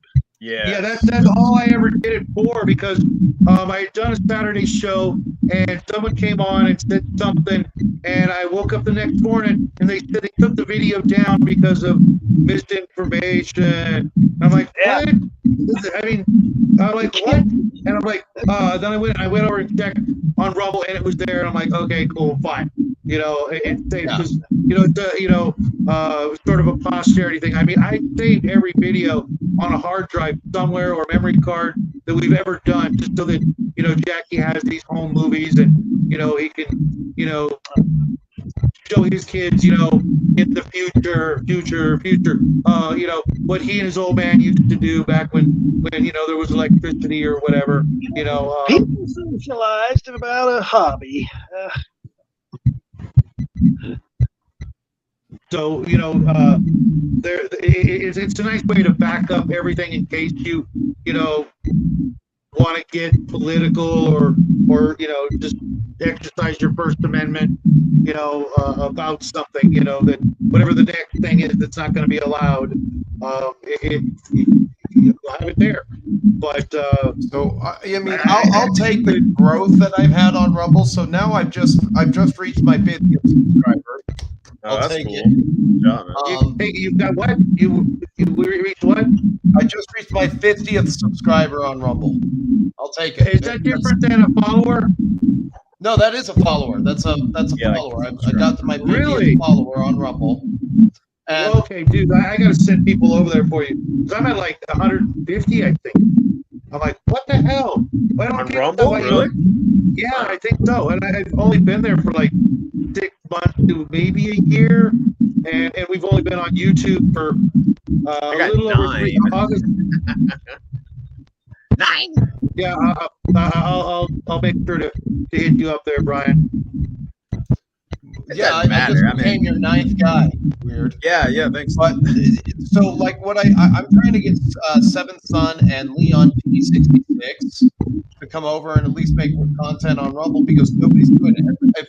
I think if we can get the historical war gamers to exodus over to Rumble, the world would be a better place. What is that? What is everybody else hearing that? I hear it. Yeah. It sounds like there's a party going on somewhere. I think it's Calzone's microphones, like echoing Picking or up- something. Water sound. Yeah, wife's kind of like a watery. Kitchen. It's like somebody's partying underwater, or we're underwater and they're partying up above on the pool or something. Yeah, she's in the kitchen, which is about 20 feet away, but it's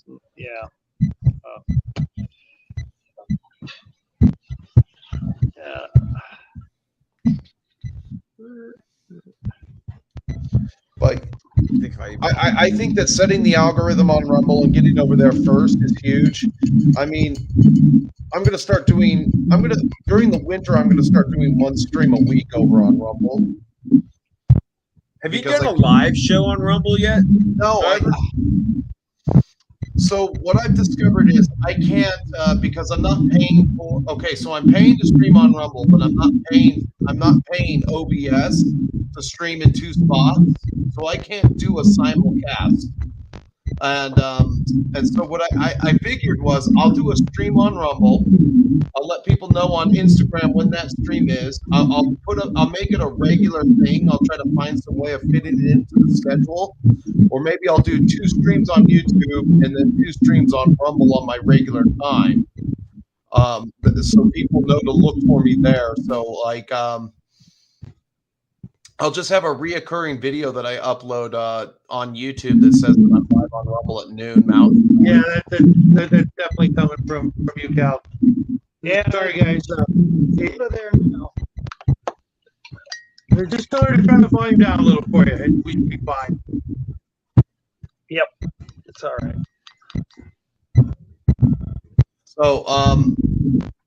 So I think I might go that route, but getting a second stream up there and just making content like I'm gonna edit some 30K videos this weekend, and I'm just gonna put them up on Rumble, and then I'm gonna try to play one more game of fantasy. That'll go to Patreon. The one that I have will go over to Rumble, and just when I start making regular videos again, a lot of those battle reports, like they already have been, they'll be ending up on Rumble. Now the thing that's interested me is that my movie reviews on Rumble, they've gotten some traffic for the channel, Mike. So if I go over, and I'll take it, I mean, because I'm not getting in any new traffic over on YouTube, Yeah. I got one That's no upstairs. surprise. They specifically do some weird things. I don't get it. I mean, you would think that they,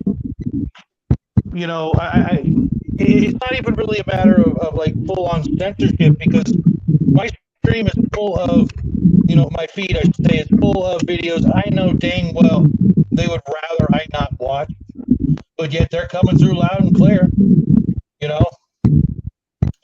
So, you know, it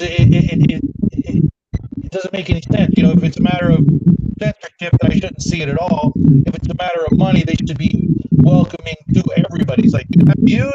Come on in. You got people who want to watch and hang out? You know, they Yeah, should just. So I finally got some videos that have gone up over 100. The Hangouts that I upload are doing really well. So my Dracula video got up to 100. I'll take it. You know, I mean, I backsplash that with YouTube. You know, it takes me 2 weeks to get to 150 views on a movie review. You know, because they've crushed the algorithm for that. They don't want people talking about movies. You know, it violates the copyright or the privileges of the people who made the movie, which is bullshit. You know. I mean, I haven't seen anything with Rumble. You would think that's just the opposite, that the movie companies would love to have people review movies that probably aren't selling anymore, you know, because they came out 20, 30, 40 years ago.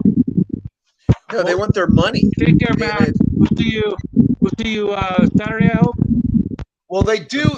Okay, they want the money, but they want the what do you call it? You know, they want a company that they own to do it. So, like, Sci-Fi Wire is owned by NBC. They've hired these maltose, like, Soy Squad to talk about old TV shows that came out back in the day, or talk about this cartoon. Oh, who remembers SWAT Cats on TBS? You know, and so you know, like, when you're competing against NBC and their unlimited resources, it makes it impossible, because it's like being a paid hype man. They can afford to pay YouTube to get no algorithmic suppression, and then they're making what content every day. You can't compete against that. I'm gonna be honest with you, man.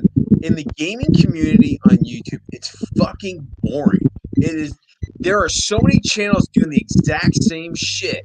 It's the exact same review, exact same thing. It's the exact same. It's just like, come on. How many lore channels are there of Too like many. 40K lore? How many?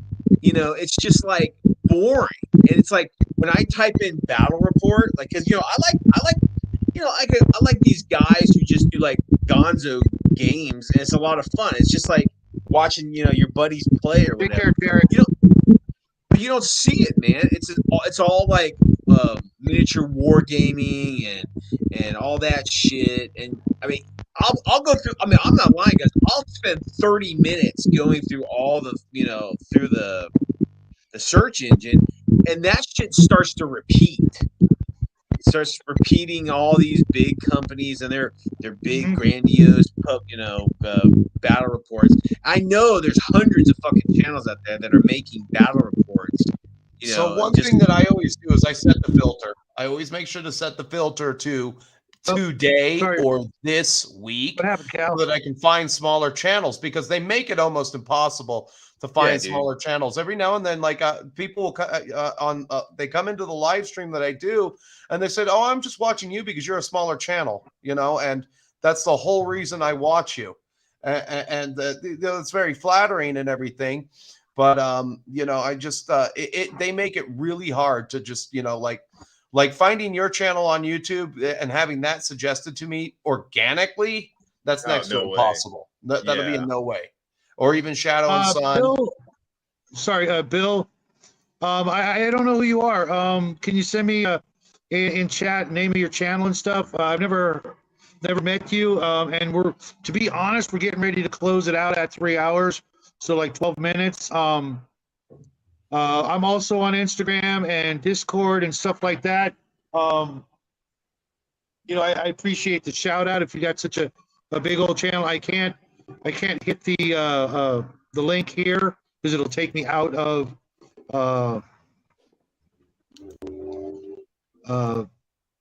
it'll take me out of StreamYards if I hit it, because I'm on my tablet and I can't do two things at once. Sorry, guys. I'm not, you know, I don't play a lot of outside of the weird World War II. I mean, I love games. I'll play whatever, but I don't buy outside of the World War II, weird World War II genre. But I enjoy watching people playing, you know, like real gamers, not these fucking studio funded, you know, actors, voice actors playing out shit. I like real gamers. I get you there. Well, they're okay. So Mountain Miniatures, he's that guy from Stephen B. DeMarco, and I've since come to respect him, but at the same time, he when him and his group start to dance and jitter about like girls at a slumber party, and you're sitting there like, okay, you guys all have gray hair. You realize this, right? You didn't really, did your balls drop or did you just become older boys? Because okay, that's off-putting. I mean, Yeah, I hear you. I hear you. That's really off-putting. Men who are beyond the pale of 35 shouldn't jitter like Man, girls at a slumber party. I get a kick out of guys like cussing, like my fucking dice suck. They're like, that's real gamers right there. They're like, what the fuck? They're like pissed. Yeah. Or they're laughing. What I love is when everybody's fucking with each other. I love it. I love when guys giving each other razz. They're not like, it's not a script. It's just like, oh, nice roll, Diver. What is that? Your 13th one in a row? Chump? Shit like I have that. like self-esteem issues from gaming with my group for so many years. It's like, that's all it took to get you to leave. I'm like, yes, it did. Hey, listen, sometimes the game, sometimes it's a psychological war too. And when you're playing against somebody, dude, you have this tight game, so right. dude. I had this one friend. Oh my God, I could just brutalize him with my Imperial Guard army from Epic. He'd be playing orcs like a dumbass. Sorry, but orcs in Epic, sorry. Or worse, he'd play Chaos. And I would just artillery the shit out of him and never even get into hand-to-hand or shooting. It was just like boom, boom, boom, boom, boom, boom, boom. All your shit's gone. And we're back. I had to like really tone it down if I actually wanted to play with him or my other guys. They were cool. We had some good rousing games. But I mean, if you can't jab at your friends, they're not really your friends. It's that simple. You gotta give each other some shit. Yeah, and they want to. It's a desperate. Okay, so I forgive me if I come off as bitter when I like talk about bigger channels or anything. It's a desperate attempt to gain the algorithm. So if you swear, I don't know how many algorithmic demotions that is, but like if you drop a hard F-bomb within the first 5 seconds, whether that's I mean, you automatically lose certain monetary privileges. And the way that YouTube every Monday, shit on my table. It's in the title. But the way that they go for the ad revenue, like it's some amazing source. It's like none of the top gaming channels make what makes what Angry Video Game Nerd makes in a month. End of story. They didn't. Yeah. I mean, an Angry Video Game Nerd, the reason why that so many people like him is because he would give you the real. This is why he doesn't do reviews, is because they would send him stuff to review, and then he would say, "Okay, well, this game sucks, Donkey Kong Gong, or it sucks ass. The controls are shit," and he would give the game a bad review, and they would be like, "But." And he didn't take any money at first, and so he was a pioneering genius in that regard. But he's lost some of his luster though here. Well, he's gotten old too. The poor guy's like lost his hair and like, oh man. But I mean, heaven forbid.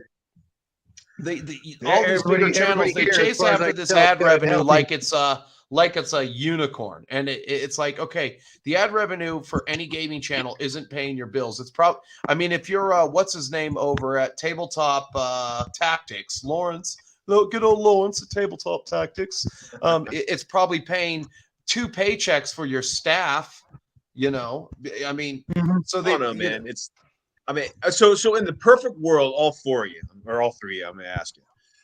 Do you want to make? I mean, are you doing this to make revenue? Or are you doing this as an outreach to the community and your hobby? Because I could give a shit. I mean, if I make some, cool. But I'm doing this because I'm a weirdo. Yeah, I mean, we've only been doing this for 3 years. We're doing okay. For 3 years. I know other people that it took them, a decade to get where we are, I guess. but the friendships and the conversations. That's what and I'm for. Because look, it's worth you putting guys are like gold. gamers. I mean, Nerd, Diver, Shadow. I mean, this is like us sitting in a game shop, rolling fucking dice, maybe having some beers. We're all just bullshit. That's what I And where I want. live, The it's social interaction. it's a gamer ghost town. I swear to God, we've got a Games Workshop 2.5 blocks away. I can ride my bike and get there in 15 minutes. I walk in there and they're like, "Hurry up and get out." I'm like, "Whoa." They don't say that, but I mean, the way they treated me and my son practically walked out in tears once, because of the way they were, just, we went there to get a free painting lesson. We went in there, they said, "Hey, you can come in and get free painting lessons." And we walked in, it's like, "Hey, can the boy get a free painting lesson?" It's like, "No, you've been here before." I'm like, what does that have to do with the price of tea in China? So I'm like, because I would spend big money there, if they had been nicer to us. I mean, we were there, the grand opening. I'm like, dude, my son, we're going to go. This is going to be great. We went there and it was just, they said they were giving away a free miniature. And I'm like, "Where's a free miniature?" "Oh, you got to do this and this and this and this." I'm like, what? Where was that written in the ad? I'm like, I would literally have spent thousands of dollars at their shop, but the way they treat us, I'll go in and I'll grab my Valhalla Blizzard. This stuff rocks. I love this stuff. And I don't want to pay shipping on it because it's going to be $5 for this. Yeah. I'll just ride my bike over there and grab a couple of bottles, which I did, and I talked to the guy there. He's cool, but he's got these weird ass rules during COVID. Oh my God, it was insane.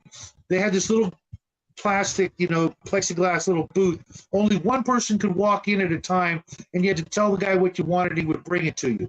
And I'm like, I'm here with my son. I wanted to, look around. We were wearing our stupid diaper for the one time we wore it the whole freaking time, And it's like, sorry, you can't look around. You can't do this. You can't do that. I'm like, every other store is letting us walk in and, order food and do all this stuff. No, sorry. UK's got different rules. I'm like, yeah, but this is America, dude. What the hell? Oh, no, no, not at Games Workshop. Okay, if you I don't know what kind of man grows up and says, "I want to run a Games Workshop store," because every now and then you find the one guy who's awesome, and that's the guy they'll fire. They will fire him immediately. There was the guy who I think, I don't know if there's still a channel. I'll check right now. The Rotterdam. Oh White, yeah, he used Rotterdam to work at White one. Scars. Have you ever heard of them?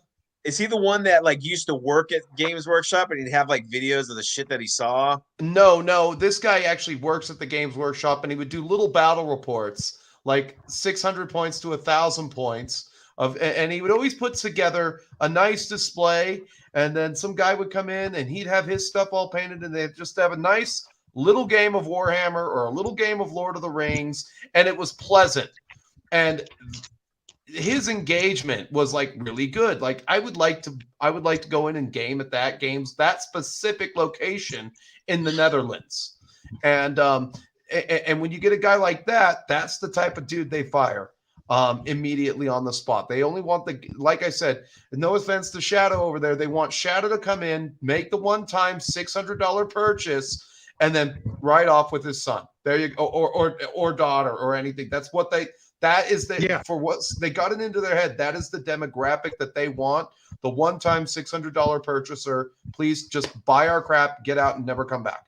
They do not care about repeat business. They just want that one-time stain.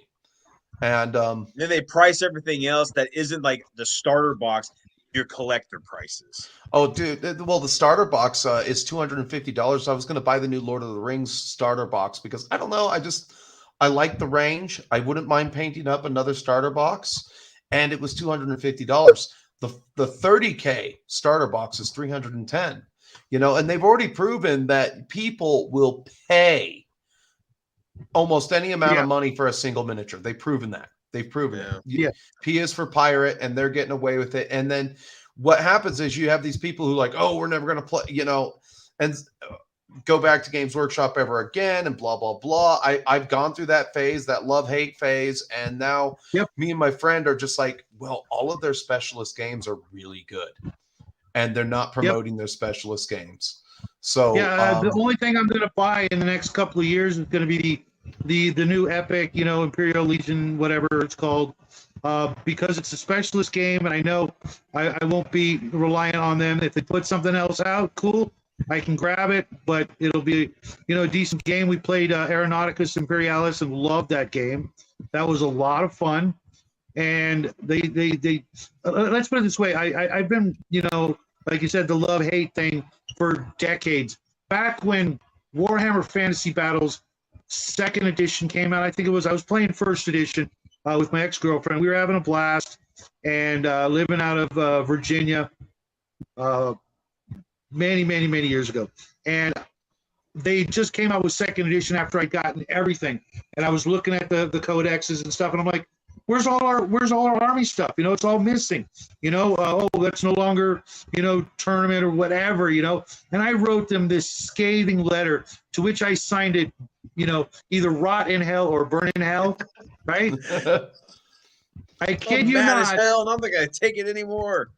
And I told, it's really long, back when people actually wrote letters. I wrote them this long, page and a half letter. I kid you not, a week and a half later, maybe, they sent me the entire Games Workshop box set for 2nd edition. I'm like, do you think this is going to have any effect? It's not. I'm done. You killed, Epic Space Marines. You killed Necromunda.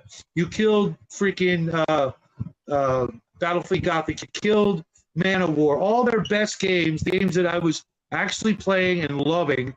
And they just said, nah, we're not going to do this anymore. I'm like, why? It's selling like crazy. Every time I go to Brookhurst Hobbies, it's freaking, it's sold out, and I got to come back, or make. They have to kill it because they don't want to pay the retainers to their writers, and that's what it. In the 90s, that's literally at the end of the night. So I'm going to say anywhere from 1998 to Circuit 2010. That's literally what it came down to. Was they don't want to pay their talent. They want everything. They like, if you're a brilliant sculptor, go work at Reaper. Go work at Reaper. You will have a job. But at working at Games Workshop, that's a hell no, especially if you're not British. And, their right staff, so far from what I've seen, they've done a rules reveal of New Fantasy. I think it's going to work really good. I don't know yet. I haven't read a book. But, just again, the fact that they sent you anything like in the mail to say, hey, we're kind of sorry, that's amazing. That would never happen today. It's always. So, Diver, I got a question for you. I know you're in this for the long haul because you got armies and all this shit. But have you thought about using those minis for other game systems? There's a lot. I have. So I never answered why I'm into YouTube and everything. So I just would like to, at this point, just find more people to talk about my various hobbies. That's one. Yeah. Now, if I can make it as lucrative as working at the gas station down the street 3 times a week because they pay $18 an hour. That's how much right? The gas station down the street from my house is paying $18 an hour. And I'm like, if I can make it as lucrative as that, I'd be pretty happy, because then I could actually fund the con that I want to do, because let's see, I got to buy 6 tables. I've made 3, I've made 3 fully terrained tables. And then, I have to book a venue. That all of that costs money. My ultimate goal would be like, how can I get some of my friends who would watch me religiously to visit me and play in a tournament or whatever with me? Yeah, I'm working on a con for 2025 somewhere in Texas. It's the same thing, man. If I break even, that's a bonus, because I would literally pay money. I would pay money to get to hang out with you guys just one weekend in my life. If that's all I get, it would be worth it. We'd all leave freaking tears running down our cheeks, the whole bit. I do a road trip up to fucking Utah, California, hang out with you guys for a weekend. No, let me crash in your fucking couch though. What do you call it? I might have to buy a rollaway bed, but no, if somebody is willing to travel, if I have to put them up for the weekend, that's fine, as long as it's on the weekend, because I can't leave my house to go to work. My miniatures might disappear. yeah. My basement full of goodies. That Like, fucking weird World War II bastard. I'm missing my. Say, hey, But, Brian, I'm missing my fucking, whatever. I'm like, hey, dude, I don't take shit. I'm Weird War. I'm not fucking 40K. no, I don't have a lot. I really don't have a. I really don't have a lot of 40K armies, so I have my stuff for 30K. But my primary, I have 2 armies for 40K, one of which I painted and never used. I played 3 games with it, lost all 3 games, and put it away. I went right back to orcs. Then That's I started, a shit show, isn't it? You spend all the money and time, and you just can't make it work. I did the same thing with Tyranids, man, and it wasn't even 3 games; it was 1. I did, I planned. You got and did tabled, and you're like, fuck. and I let my buddy use my Space Marines army, and I ran Tyranids, and I had all these termagants and these little, weenies, just bum rush him, and he just opened fire and took everything out. Like, what? Just never missed a shot. Took out like 50 minis in 1 turn, and I'm just like, oh my god, I thought these guys were awesome. I guess well, they are. You just didn't play them right. You see, you have to buy this specific list that I saw on the internet, and then you have to create a Moloch and eat dead baby flesh, and then your army will be good. Then we got to cry really loud so Games Workshop will alter the rules to make my army better. It's like, and that has happened. This was this was the year that Tyranids came out, I believe. Like for early second 90s. edition, and I was just like devastated. Those I'm are like, great models. I still have some of them were bunch of- heinous. They have like their hook hands are all like rooting for the home team. They're awesome. I still have a bunch of them, and but I'm never gonna play it because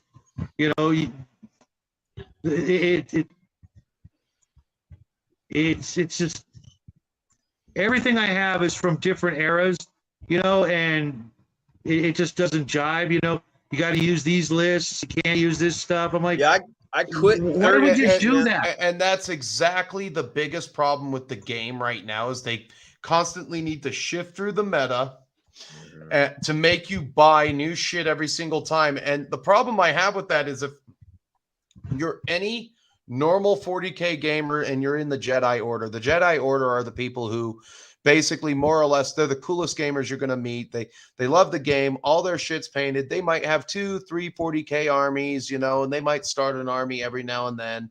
And some of these guys might have 5,000 points, maybe 10,000 points of an army, and then the way that they've shifted the meta is that you can have a 5,000 point anything. And they can shift it and come out with a new edition, and then none of the stuff you have is good, except for these specific line items. And the fact that they have gone away from the weapon skill, ballistic skill, strength versus toughness charts in those games has really crippled the gameplay itself, because now it's like, well, I have all this stuff and I can make it hit on 2s, and I can get a reroll to hit on 2s. And, I mean, there's a lot of that shit in the game. You can get, so the Space Marines, they toned it down, they nerfed it. And so thank God, knock on wood for that. But they had a mechanic in the new 40K called Oath of Moment. And it was just like, okay, I'm going to nominate this target, and everything in my army will have rerolls in shooting and in close combat. And so I get to reroll the hit you. I get to reroll the wound. They've removed a lot of mechanics for Marine players for failure. And that's been one of the same thing for Eldar, where it's just like the rerolls have gotten out of control. I can understand that you have some points. Okay, you get 6 command points, which will grant you 6 rerolls for the entire game. If it's a 6-turn game, you might use 1.5 per turn. I mean, you might end up, you know what I mean? Like just average, you might not use them all. You might end the game with 2 points, and so the re-rolls and stuff like that, where it's literally become the best way to compare it. The best thing I can compare the new 40K to is Yu-Gi-Oh cards. And that's probably like a foreign language. Yeah, it kind of has that sort of Magic the Gathering feel throughout the entire GW industry. You know, it's like, we want you to buy this new stuff. Everything you used to own is no longer valid in a store or a tournament, you know, but yet everybody's playing at home with, you know, whatever the hell they want. Do that, you know, make the game the way the players are actually going to play it when they're at home. If you're not going to be welcoming, you know, to your customers in the actual building, but you have tables Especially set if up. they're going to turn you out for a free painting lesson. And that's one of the problems that they have right there is like, okay, so, you know, one of the things that Games Workshop could do is, okay, they can set up, you know, those, they have those desks where you might take like a test and it's got blinders on. Have you seen those desks? So they can maybe have 3 desks that they rent out for people to paint in, you know, and they won't even do that, you know, because it's like you just go there and you buy their stuff and they have their demo table, and some places have tables. I know the one that I've never been to the Games Workshop store in my state ever, because my friend told me a horror story about how the guy stood up and was like, "How are you doing today? And how is your hobby?" And my friend's like, "What the fuck? Welcome to Games Workshop. How can I do your hobby day?" Or some shit.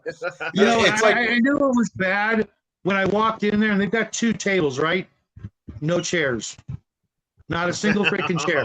No, absolutely not.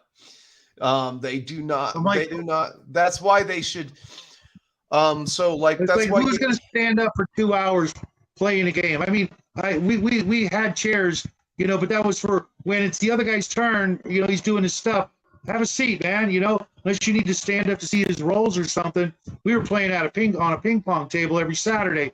You know, we bring some chairs out, but I mean, there's not even, you don't even have that option. It's like, no, you're going to stand and watch and play if we're even going to let you do that. It's more of, it's like, oh, here's a perfectly detailed table. This is what your table at home should look like, and here's all the products you need to make that happen.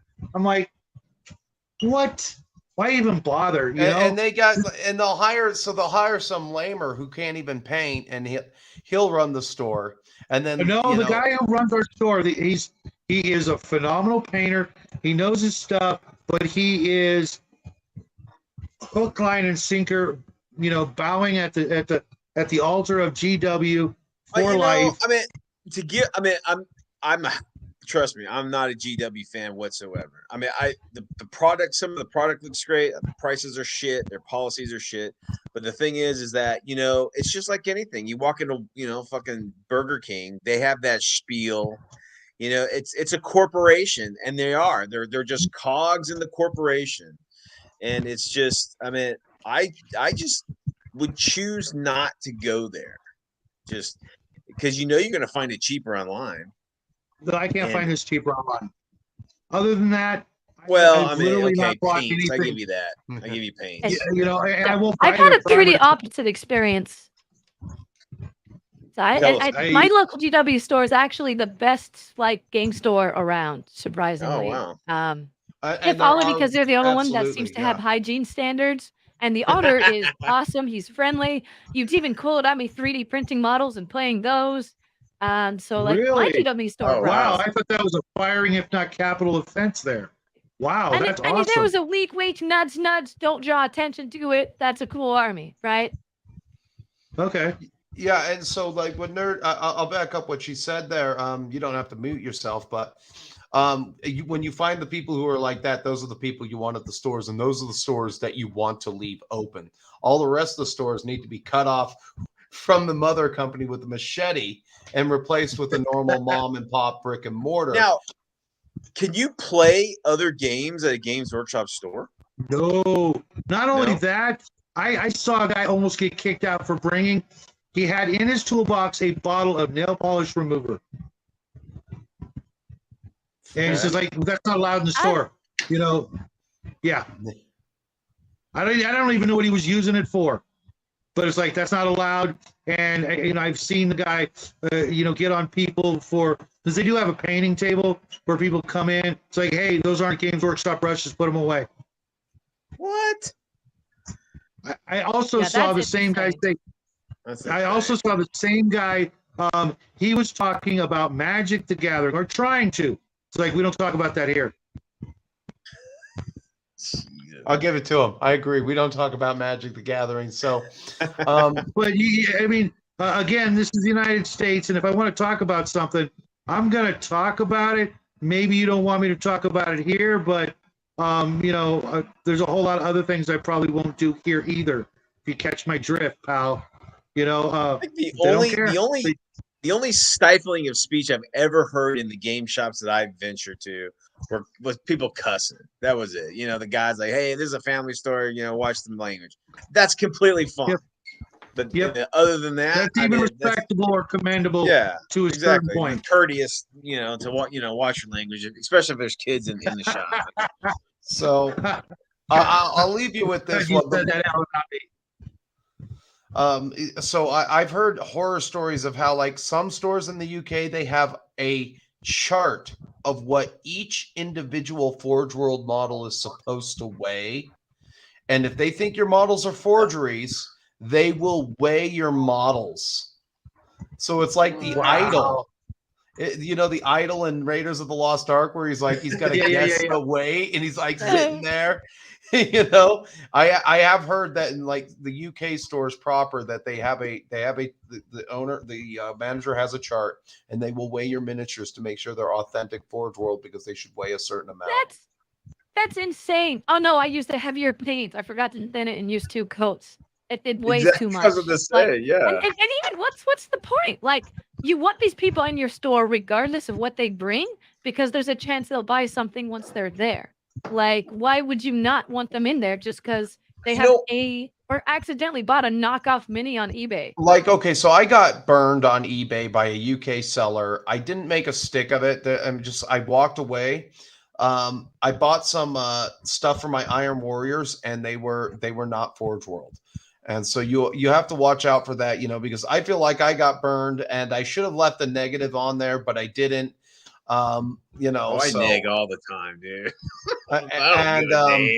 I let this one slide. I let this one slide in a very unsettling manner, but they're good. And my friend says, after he fixed them up for me, he says they're good enough that I wouldn't worry about it. You did save some money by buying them, so let it slide. I let it slide on that metric alone. But the whole future of like the mom and pops or the brick and mortars is you're going to have to do a club. And the way that it's going is that you're going to have some of the nicest tables, that you can get. And then, you just have people, you basically have a private party every time people show up, but they've got to pay. That's already in my game plan. Shadow talked about that. You're absolutely right. And not only that, but place. You go to game.